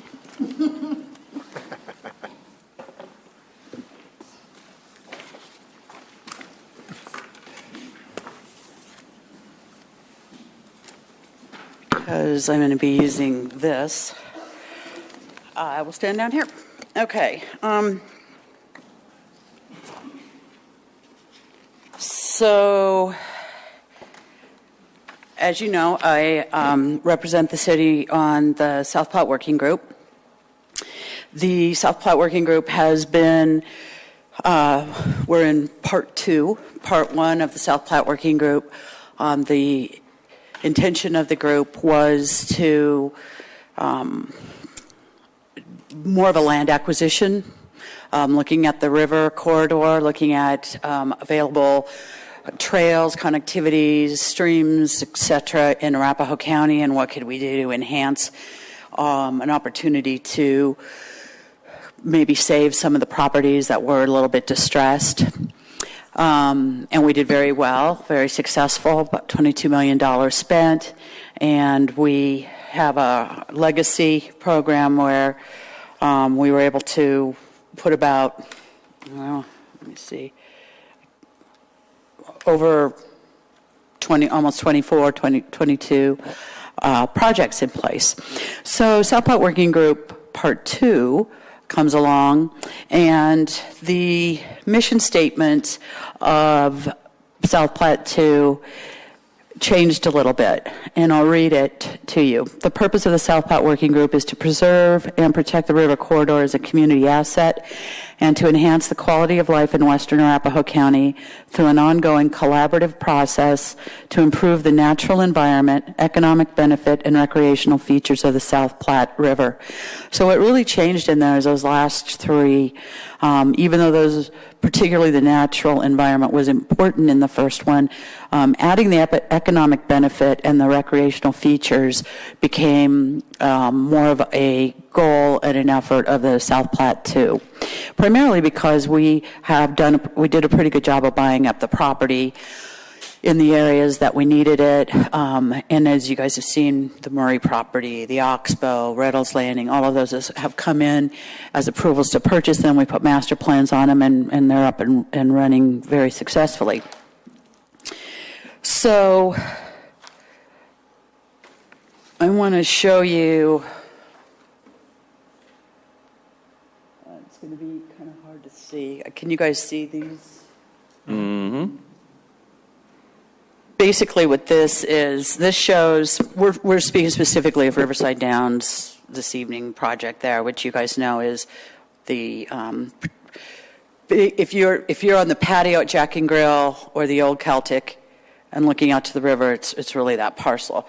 So what's important here is that our legacy projects that we bought in the first group, in that little cluster, this cluster here, we've got Oxbow Wetlands, the Colorado Water Conservation Board properties, which we bought an easement on, an orphan property that we turned into a trailhead, Murray Open Space, South Platte East Side Trail, and the Ackerman Trailhead. So all of that is within about 1 mile to 2 miles of the Riverside Downs, which I show you that to kind of stress some of the importance of why Riverside Downs is one of the first projects we hope out of the gate. It's a lot more shovel-ready than some of the other projects, but it's also very close to an awful lot of commitment that has been made into that area. Some specific reasons why we've selected the Riverside Downs: there's a huge need for safety in that area. There's some very difficult access to the trail and access off the trail. There's also some social trails that are starting to be established that are very unsafe in terms of line of sight with users on the trail. The trail connectivity over there needs to be improved in relationship to the Crusher Fine Trail, in relationship to the access to the shopping center, and even accessing some of the Bellevue area.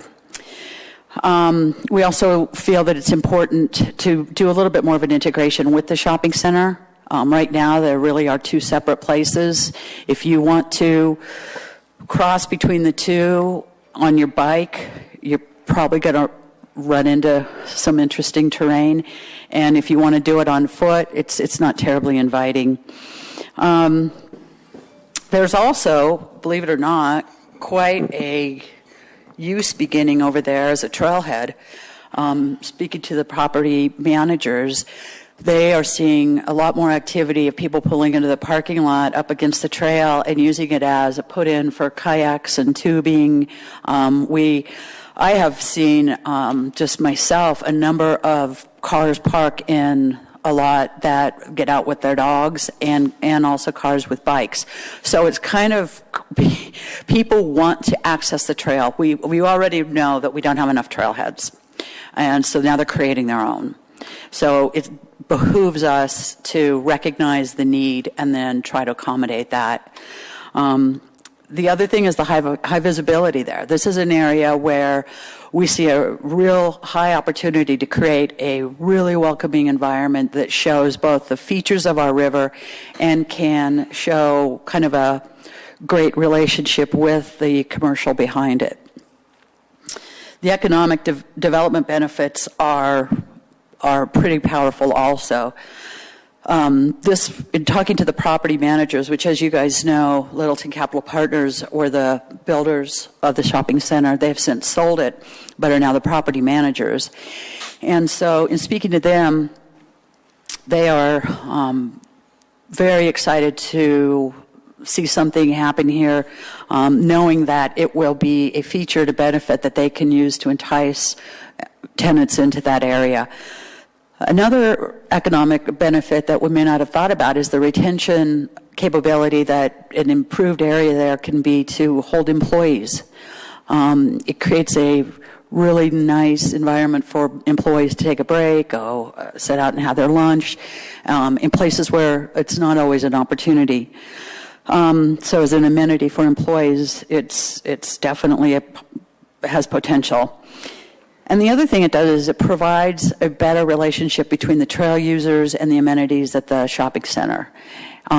We also think that we can create a new relationship between the trail users and the river in that area.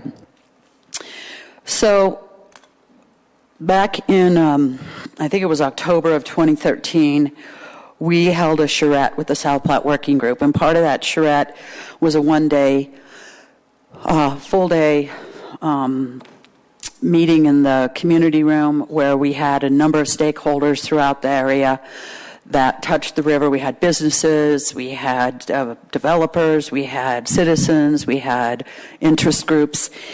And of that charrette, part of what came from that was, even though Riverside Downs was never actually called out as a key area for redesign, under the civic uses, education, culture, and identity issues and opportunities, there's a number of things that, can you see? It's Can you guys see it okay? B is a more diverse range of recreational experiences that incorporates both traditional park and active recreation, natural areas that could supplement existing single-use areas. We currently have a single-use area. C, opportunities exist to create small civic gathering spaces. D, opportunities exist to partner with private property owners to encourage creation of patios, plazas, and other gathering spaces. E, interpretive elements are in place in selected locations, but opportunities exist for richer and more interactive interpretive program that emphasizes the cultural heritage of the corridor as well as natural features. And F, public art is presently a significant element of the Greenway, is not presently a significant element of the Greenway, and funding partners could support a pilot public art program. So these are opportunities that were identified along the river, and each of those that I read are really spot on, as Bruce would say, in terms of what the riverfront, or the Riverside Downs, yes, you would. So here it is actually called out under opportunities exist to partner with private property owners to encourage creation of patios, plazas, and other gathering spaces. Similarly, opportunities exist to partner with property owners to facilitate their creation of said patios, plazas, and overlooks that take better advantage of the river. For example, the developer of Riverside Downs has expressed a desire to do this, but current development regulations and the review process have presented obstacles. So what we're trying to do is to remove those obstacles and to take advantage of what we've got as a clear opportunity. The plan that I'm asking you to take a look at this evening this was done by Bill Newman with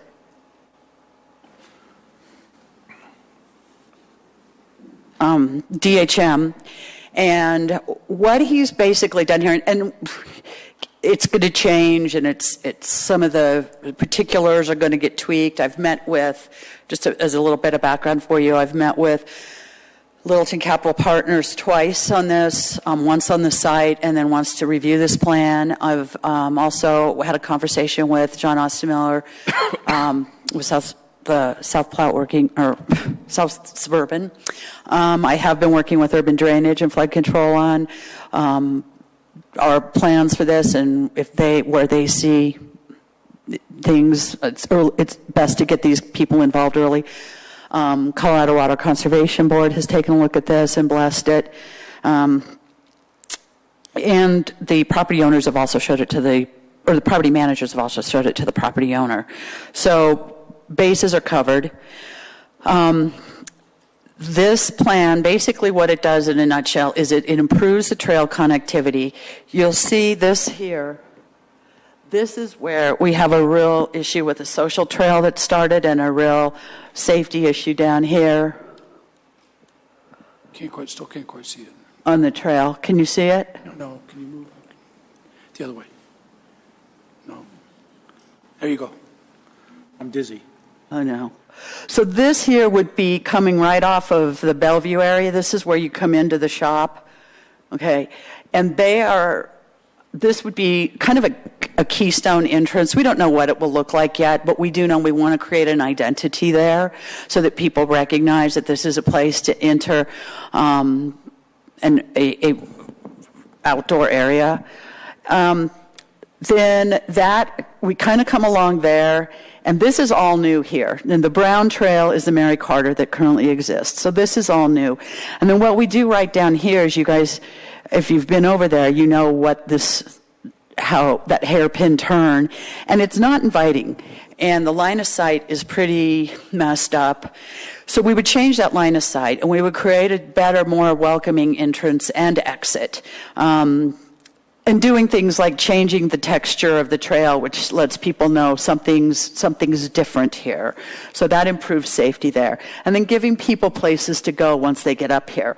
Improving the access up there, up to the shopping center, with a better way for people to walk up, a better way for bikes to get up, bikes to get down, a little bit more ADA.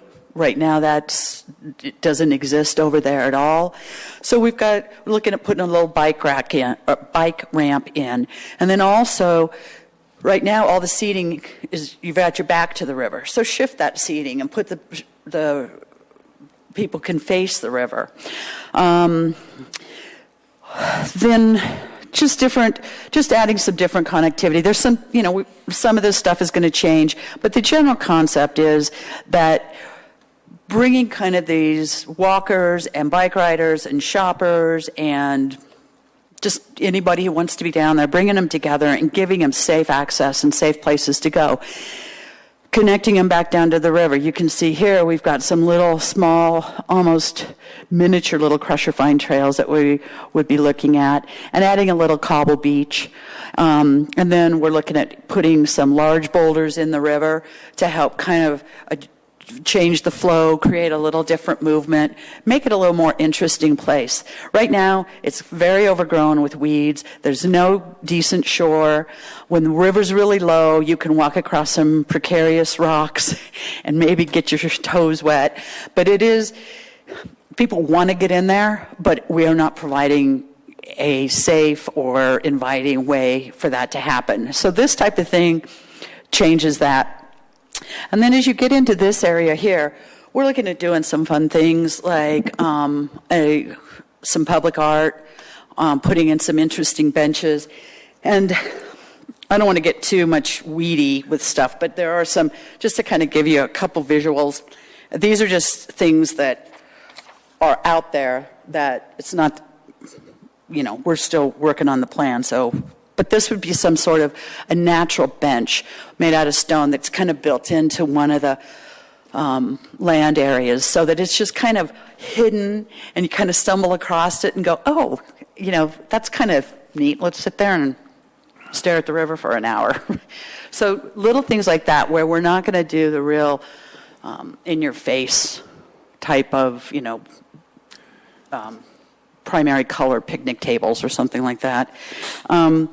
Public art, there's a ton of different things that can be done. One of the things that I thought, or that Bill showed, and this is not an exact picture of it, but he had these huge brass fish that kind of sit on the ground, and so then they become a place for kids to play and a fun piece of art to stumble across, put 3 or 4 along there.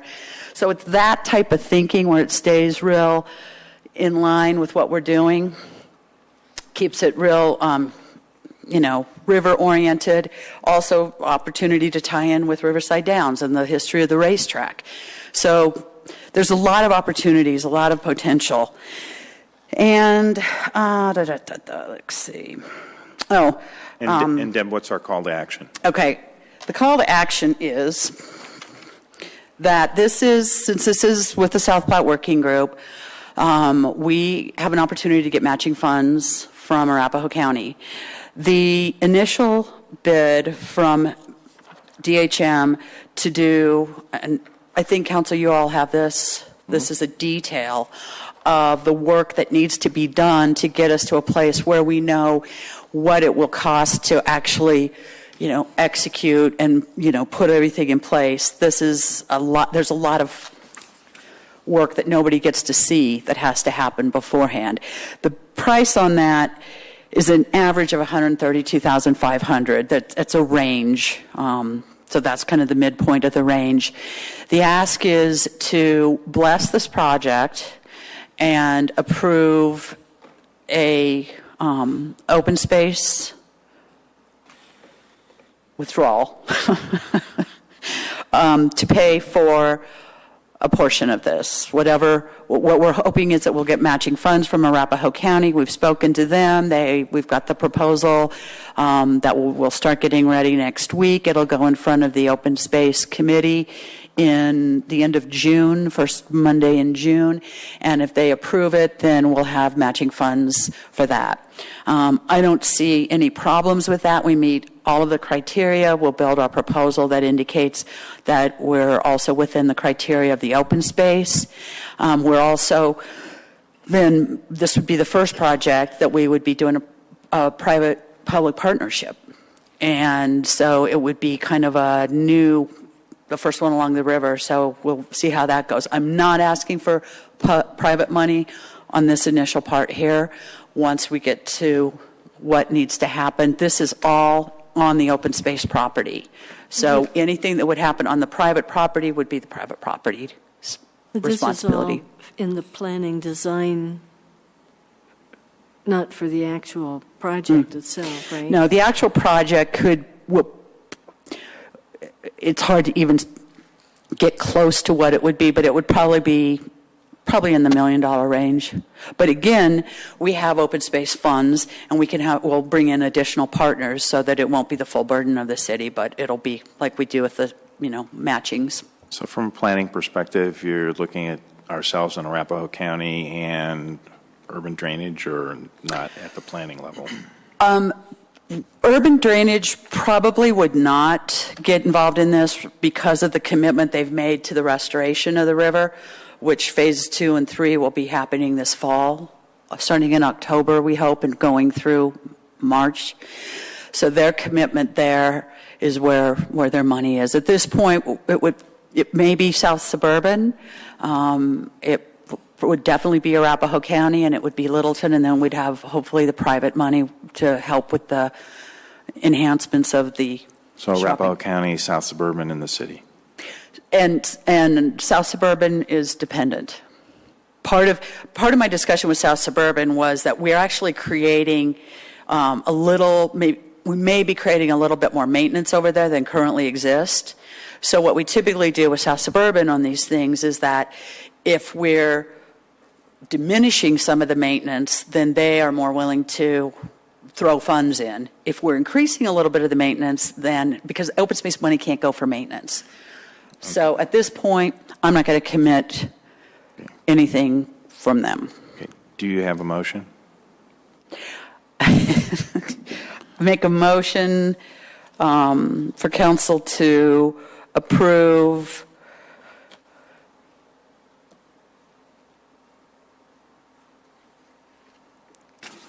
let me step back one quick second. Michael.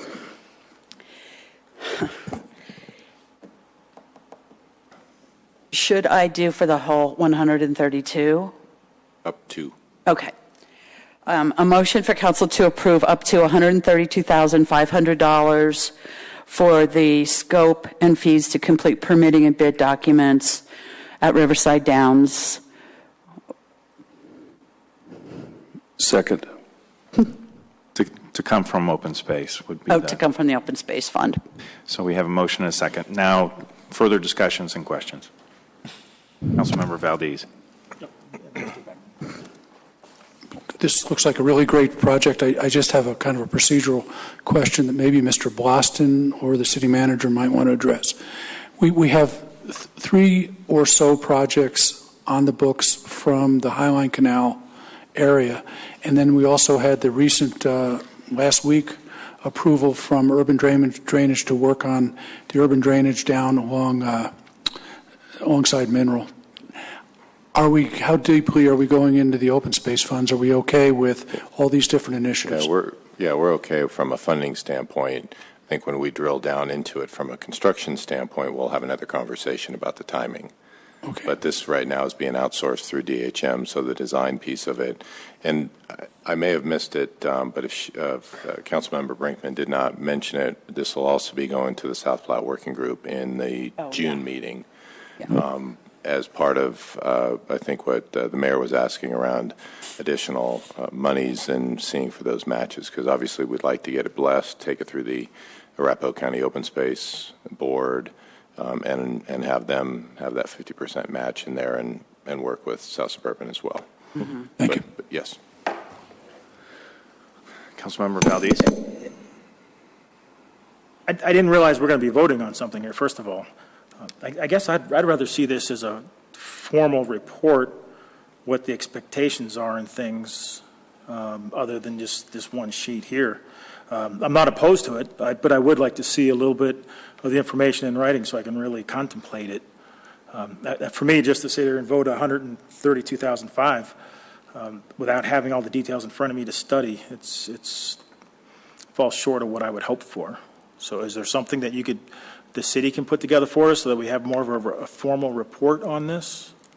What other details do you want? I don't know. How do I know if I haven't? I mean, I would like to see but other than what you've already told me, I'd like to have something I can stare at and look at and study. Well, really all that I have is his proposal, his outline. This includes the work that he would do, an estimated cost to those, working with McLaughlin Whitewater, who he would contract on the side, particularly because we're getting into the river. But there's a lot of permitting, there's mapping, there's surveying, all of those things. And he's got those all detailed out here as to what the job would be and what an approximate dollar amount would be. So we're talking about a contract. Yeah. So this to me is not a contract that I'll be voting on, though. And is it competitive? Or, I mean, what's the sole source? Well, we need to make we have met with I met with two contractors on this, and we selected DHM as the preferred one for the initial plan for what you guys have seen that's been done. But this is basically what it is an opportunity to move this process through the county open space. This has been a project that's been on the table at the South Platte Working Group. We've talked about it also.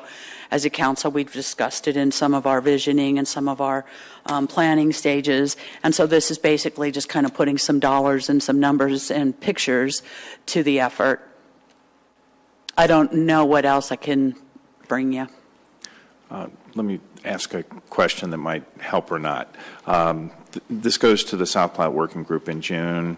For potential partner participation and blessing as well. And I'm assuming, and maybe you can answer this question, so I'm not assuming, Arapahoe County is also aware of the contractor on this. Yes, I've talked to Arapahoe County. Arapahoe County has a process for the South Platte Working Group entities to move through the matching funds. Arapahoe County gave us $5 million. They've added another $5 million to it. And that is for all of the working group members. So Littleton is one of those. So that money, they have a proposal process that you have to go through. The first step is to come to my council and get a blessing. Things are look a lot better with a blessing from the council and a appropriation of funds. Then that goes to the Open Space Committee, and they make a decision as to whether or not they want to match funds on that. Between the time they see it and between now and the time they see it, there will be the document written up. In addition to that, there'll be the South Platte Working Group. Actually, we had a meeting scheduled for Thursday, but then it got canceled because there wasn't enough on the agenda. So we will meet in June. This is on the agenda for that, to get their buy-in and blessing on this. I guess the worst thing that could happen is that if Arapahoe County doesn't want to approve matching funds, then we would be paying the full 132 out of the open space funds. Councilmember Stallman. Yeah, so that last part you just said, we could split, there's an expectation that the city could end up splitting the 132? Yeah, that's really how the working group works with Arapahoe County money in there. So hence is that it's a share back matching. Okay. And then the outcome of all of this activity is a general outline of scope and fees to complete permitting and bid documents. You threw out $1 million number for the construction. I assume, I understand that's, a thin air kind of thing, wet finger test. But the result of all of this is what? A plan that says we've identified everything that has to happen in this area to complete this project. We've designed it, we've drawn it, we've got a work plan, we've got way forward, and then we're recommending, pick the number, $1 million or whatever, to conclude this project. So hypothetically, we could do this project, and they may come back with exactly what I think what you just described, and or they could come back with something else as well. There needs to be changes for some reason. Is that an expectation or not? That Arapahoe County would ask for changes? Now that the result of the plan would be it's not quite what we envisioned, or we think something else would be better, or? Probably the only thing that would really happen would be if there's something came back from the Army Corps regarding what we could do in the river. If something came back from the surveyors regarding underground issues that we hadn't recognized. Yeah. And we don't know about any of those things today. No. So they have to do this to figure that stuff out. Yeah. Just to be clear, this is a preliminary sketch plan in essence. This hasn't been vetted anywhere. And is this going to the Army Corps, or are they? Yes. And that's part of the permitting. Okay. We've got to go through that permitting process. It can take no, that's 3 to 6 months, and we have to pay for that. Yeah, I was trying to figure out what permitting you were. Yeah, we have to do a lot of permitting with the Army Corps, with the river, getting in the river with Colorado Water Conservation Board. It's their property. Right. So, you know, it's not the type of thing where this money buys a done deal. This money buys what it's going to cost to do the done deal. Okay. And how long between, what is the general expectation for how long it's going to take to conclude when's the report going to be done, first of all? I mean, with all of this stuff that's on here, what's the expectation in terms of timing? 9 months. Does that say that somewhere? 6 months plus 6 weeks plus 6 weeks. Where does it say that? That's. First one is on the permitting is 6 months. There might be some overlap, so it could be 6 to 9 months. Okay, yeah, I'm sorry, and he's really being very conservative on that. We are getting some permitting done in a couple of months. The work that we're doing in the river is not anywhere near what we're doing on the restoration. So we expect that we would be able to get some permitting sooner. Laura with Urban Drainage and Flood Control District has already taken a look at this, and she doesn't feel like it's going to be a big deal. The other thing that I've also suggested to the folks is that the river work could be a phase 2, that we could start working on the other as we're waiting for the river approvals. And so there's an opportunity to do that if it looks like it's going to get too complicated. We're not hearing that it would. Okay, but so they're talking about starting to turn dirt when, like this winter? Well, the DHM feels that unless we start hitting some real permitting snags, that he could start in the fall. Oh, okay. But that, again, he may be more optimistic on that. We would start, I think, as soon as everything is blessed and we've got the funds. We'll need to go back and work with Arapahoe County for matching funds for the whole project too. So get the funding in line, make sure we've got all the right partners and players in it, and then start working. Okay. And once that's all teed up, I guess the last two questions I would have is the prioritization is the wrong word, but given that if we start this fall or winter, there's some amount of money we're already committed to, for example, things like city ditch and a few other things. Does staff believe that we've got enough funds to commit to do this, or is the incremental Arapahoe open space money sort of a prerequisite? This is a document that I had in my files. So,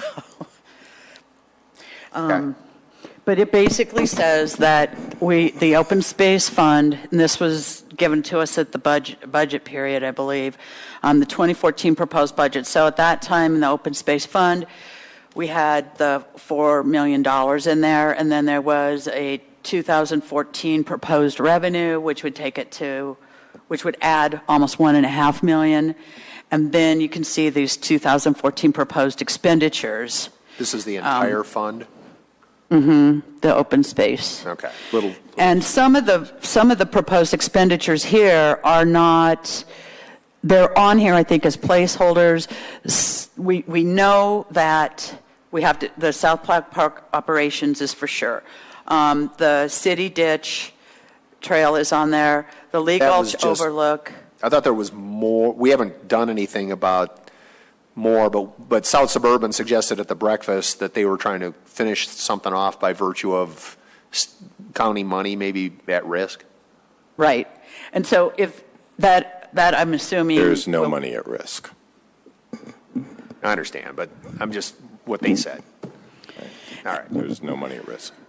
And any of this stuff has got to come to council to get approved. Right. Now, we have approved the Lee Gulch Overlook Master Plan and the Murray Property Plan. Right. We've also approved the river enhancement. I think we've allocated one part on the river enhancement. They may be coming back for another allocation, but it's all within that $630,000. So theoretically, if all that gets done, you've got what? It's hard to read. $3 million left? 3.2. Okay. 3.2, and keep in mind that we are not, all of this is matching. So, and if I can get even additional partners, then our share starts to drop. Okay. And the last thing is that you mentioned South Suburban on the maintenance piece, but I mean, they'd still be on the hook for maintenance even if they don't participate. Is there acknowledgement on their part to that effect? Yeah, and when I talked to John, one of the things was that, as you can see on here, we've added kind of some turf, because what we've added is like a little amphitheater, little natural amphitheater area. And so that turf is not native that is out there now. So that takes a little bit more maintenance. But there's a lot of trade-off in here too. So, but they're not saying heck no, right? No. And they're a great partner with us on these. And one of the things that South Suburban has been very proactive about and very encouraging about on the South Platte Working Group is how do we get these how do we start doing these projects and creating these relationships between the existing shore businesses or people and start to create this new environment by the river. Okay. So, thanks. Mm-hmm. So I'm going to go back to some little teeny point here that's big. We're expecting the county open space to help pay half of this. So I'd like to have the motion in some way indicate that. Either that we cut this in half or with the understanding we'll get that back from the county open space. Well, I made the motion to say up to the amount. I hesitate to make a motion that would obligate them to anything. We have a 8-year relationship with them, or 7-year relationship with them on the open space programs and the matching. So I feel comfortable they are on board with the way the South Platte Working Group is doing this. We've been in contact with them. So unless there's a huge issue, I mean, we're not going to obligate ourselves to this until after we hear from them as to whether or not they will partner. Because I think that's something we would, even though the motion is up to 132, I think that I would definitely come back to council and say it was denied. So but I don't see that happening. Why are we having a motion now then? I mean, if we aren't going to obligate because I ourselves. need to take an official council action to the open space committee that says yes, council has approved this. Council supports this. But theoretically, we're not committed. So if they said no, we could say no too. Yeah, if I may jump in here, I mean, I don't see this project moving forward without the South Platte Working Group supporting it and and Arapahoe County splitting the construction costs with us.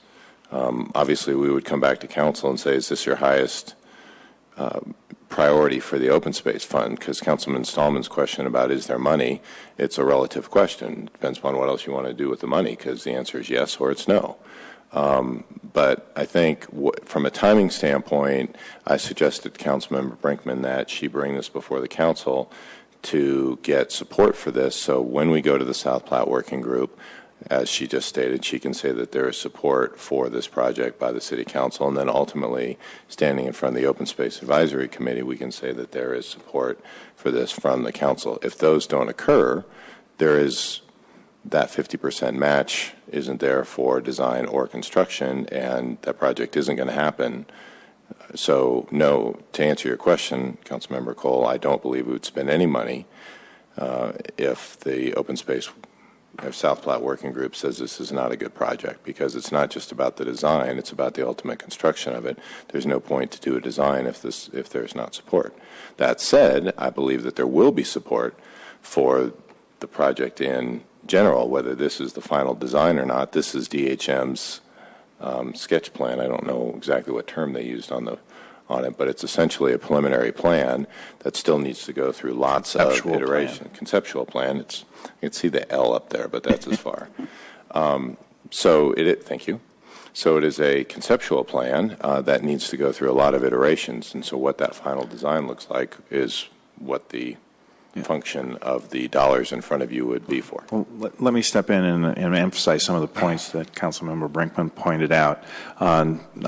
Number one, I think everyone in the South Platte Working Group is looking for the partnership on the private side. Everything that has been done has either been done with municipalities, counties, or special district components or grant components that have come through GOCO or whatever on this. And so actually doing something in conjunction with the private side is something that's exciting for the group. And though it's not stated in our motion, Arapahoe County is very much looking for these opportunities to be involved in the western part of the county, and this is where the South Platte Working Group is. It's also where they're looking for the Highline Canal, and so we're in a favored area as far as those things are concerned. And so those things are important. We can look to the history of the South Platte Working Group. No one's ever really gone alone on anything that's happened. There's always been a partnership and a collaboration that has occurred, and so I'm quite comfortable, and I'm excited about this because it is in Littleton. It is with folks that have been along the river that have tried their own fledgling approaches, but have run up against our public space in some of this. And I expect there'll be some changes and there'll be testimony. For example, there's in the conceptual diagrams, we have some lights. There's probably some folks that are going to say, don't put lights along the river. So I'm expecting that there's going to be a lot of discussion that goes through this, but I'm pretty excited about moving ahead. It's dealing with our open space money, and what is important is before you get to the project, and the project may not be funded right away to actually be accomplished, but when you have a plan there, then you have a pretty good idea of what you're going to be doing, and then you know what you're going to really need as far as the construction side. So I'm pretty excited to at least get the plan level done, and we'll take a look at what implementation is going to mean at a later date. Thank you. And I would add that this charrette is a South Platte River Corridor vision for Arapahoe County, and it has been endorsed and supported and blessed by everybody on the working group, including Arapahoe County. So what we're doing with this plan at Riverside Downs really is part of what the intended mission is, as I read in our mission statement for the group. So this really does fit perfectly in that plan. And, there's also, quite honestly, a recognition that we are collecting a fair amount of sales tax for the purpose of open space, and to having, if there are opportunities and there are things that we can do to get that money into the open space and create these places, that is how we should be using the money, not banking it. Council, we have a motion and a second on the table. The motion is to allow Councilmember Brinkman to take forward to the South Platte Working Group our interest in moving from a conceptual plan to an actual plan with a funding, expecting a partnership, but a funding up to $132,500. Is Council ready to vote? No. Help me to get clear then. So we're willing to give this guy, this DHM, $132,500. And this was a competitive bid?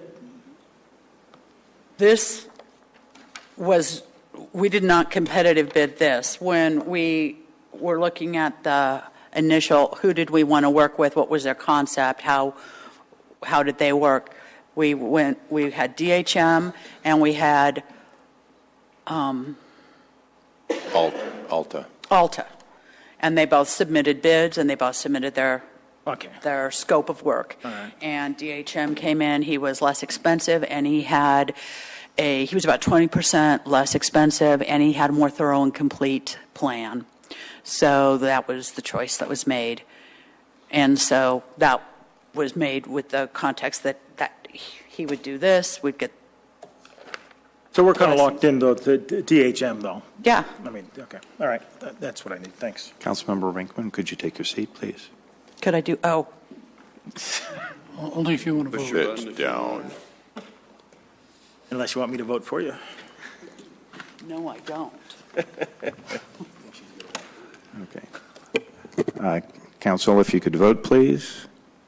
Thank you. The vote is 7 in favor. The motion carries. Okay. Thank you, Council, for that discussion. Now we get to reports this evening. City Manager. None in the. Yeah. Okay. Councilmember Cole. Nothing that I need to take time with. Okay. Councilmember Stallman. Well, I will not be as generous. Oh. Push the thing. Yeah, really. There we go. Timer. Couple things real quick. Attended the library board meeting on the 7th, had a good presentation by the new supervisor of the Littleton Immigrant Resource Center, and they had a good discussion of the integrated library system that has sort of been pushed back a bit. This is sort of upgrading the entire software system that manages the functions of the library, so both of those were good. New board member includes some lady named Schwartz, who I think is related to. What's his name? Yes. Are they still moving the immigration program? Or is it moving, I should say? No, I don't believe it. Moving it to my knowledge, it's not moving. Okay, right. Yeah, it's still in place and still functioning. I think it's extremely popular. Oh, yeah. Yeah. On May 13th, I attended the Fire Partner Advisory Committee, took a fair amount of notes, had just brain locked and didn't send them out to council. I thought about it this afternoon and sent them to the city manager to to pass back to council. And if you haven't done it yet, at your convenience, but you should have the notes. I have not done it because I thought you were going to speak to it tonight, but I didn't want to go deep on it. There was too much to go deep. I'm sure we all appreciate that, and I'll forward your email to Not the that council. I'm opposed to going deep on it, of course. Forward his notes, please. Yeah. Very done. Good meeting. I'll just, in general highlights, there's ongoing work with respect to dispatch in terms of things like pre-notification that a call is coming in to get staff moving towards trucks to cut response times. A lot of discussion about, ongoing discussion about what process changes can be made to continue to reduce contract-related times. Overtime budget, overtime consumption is well down versus last year. At the moment, roughly 20% of the budget through April. So savings are definitely occurring. When is the LOS study, the ESCI study coming? The initially they were Should I ask the city manager? No, either way, it was August. ESCI was talking about August. the board said their recollection was maybe July, so there's going to be some feedback from the board to ESCI about, hey, can you move it to July? Either way, it was going to be a long answer. Well, so hopefully July. How about Maybe that? longer if it went Thank down you. here. Yeah, see, he would have gone off the deep end. July. Are we up to You ask for Council- time, and he'll Are we tell up you to how to Councilmember build a Valdez watch. yet? Ding. So fine, there's TRV, otherwise referred to as a care car, and there was, what's the other one, was single response vehicle, which is actually, both of those are very cool, but you can read about it at your leisure. So, I won't then get into Jeffco. Mayor Cernanik and I went to the Jeffco Aging Well in Our Communities seminar. I'll let you talk about that. Okay. And I turn control of the mic. Councilmember Valdez. Nothing other than this bracelet that I'm wearing today. It reminds me of the friend that I lost 3 years ago over in Afghanistan. We still have folks over there, so keep those folks in mind and their families. That's it. Yes. Amen. Councilmember Brinkman? And the only thing I have is I attended my first Emergency Preparedness Commission meeting, and it's all acronyms. The entire meeting was acronyms.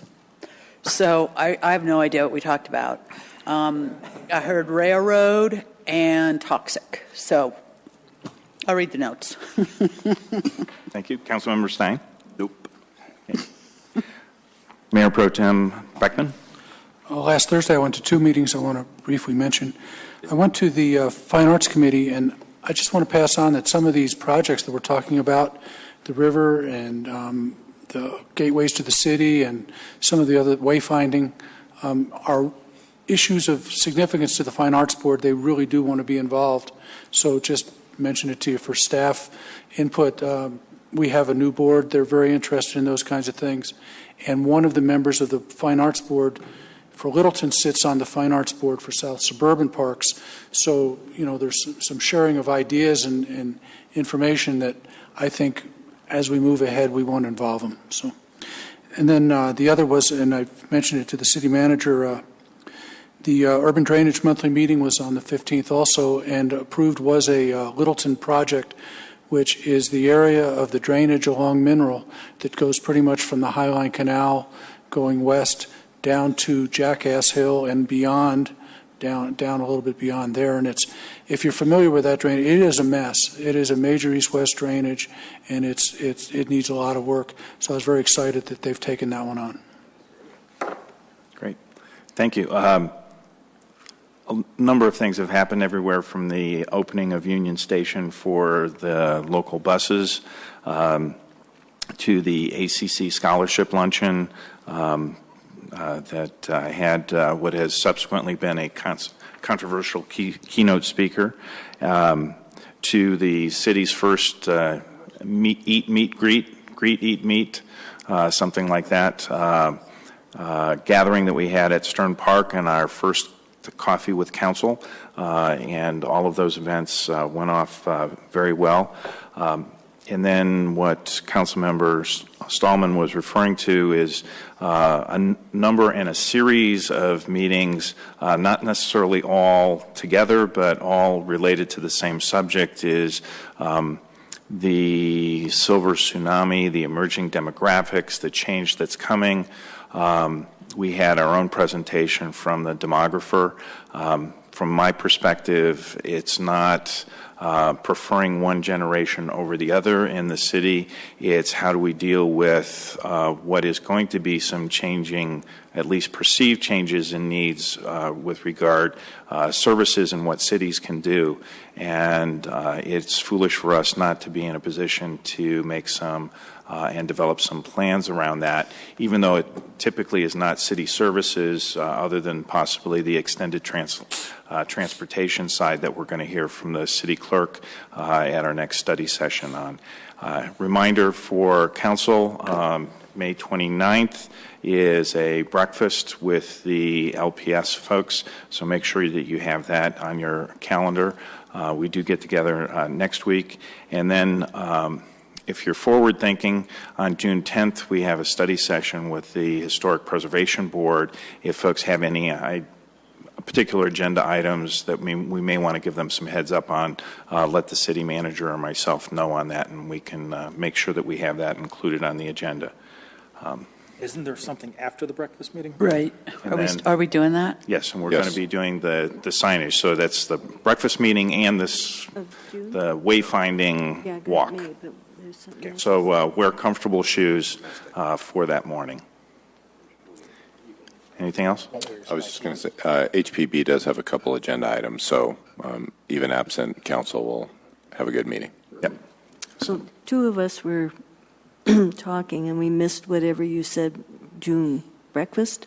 June 10th is a study session with the Historic Preservation Board. Got it. Okay. It's on the calendar. If you look at your calendar, those are out there, but the action item was, if you have agenda items that you want to see included, please add those or communicate those.